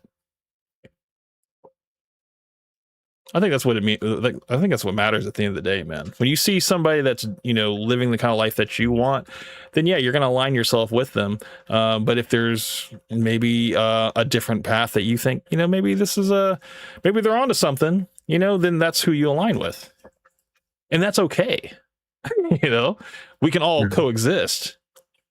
So, I think the only thing I can do as a person is just kind of, you know, just kind of talk about my experiences and maybe, you know, what, you know, just speak from my experience. That's all I can do, you know. And the only thing I can do is, you know, maybe a few people listen and they're like, yeah, maybe I'll try that. You know, people keep an open mind, and otherwise people are like, they want to fight against it, you know. Either way, you're going to get good conversation out of it, because at least we're not being static in our thinking, you know. We're at least opening ourselves up to other possibilities, you know.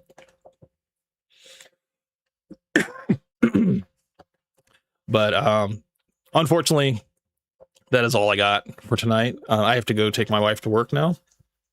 I do appreciate you guys joining. Sonic and Cabos, appreciate you guys. And all the other hustlers taking souls for free, and T and Tozo Ghost, Exo Charles, Coke Benny, appreciate you guys coming through. Thank you.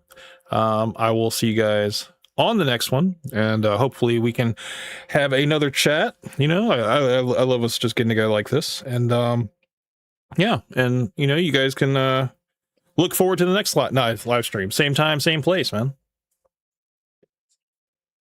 All right, for sure. Thank you. Sounds good. Cool. All right, I'll catch you guys in the next one. You guys take care. All right. Peace. All right, ladies and gentlemen. So you guys have a good night. You guys make sure, if you haven't subscribed to the channel, make sure you subscribe. Click the subscribe button, and I'll see you guys in the next one. You guys take it easy. This is Camp Hustle 1 out.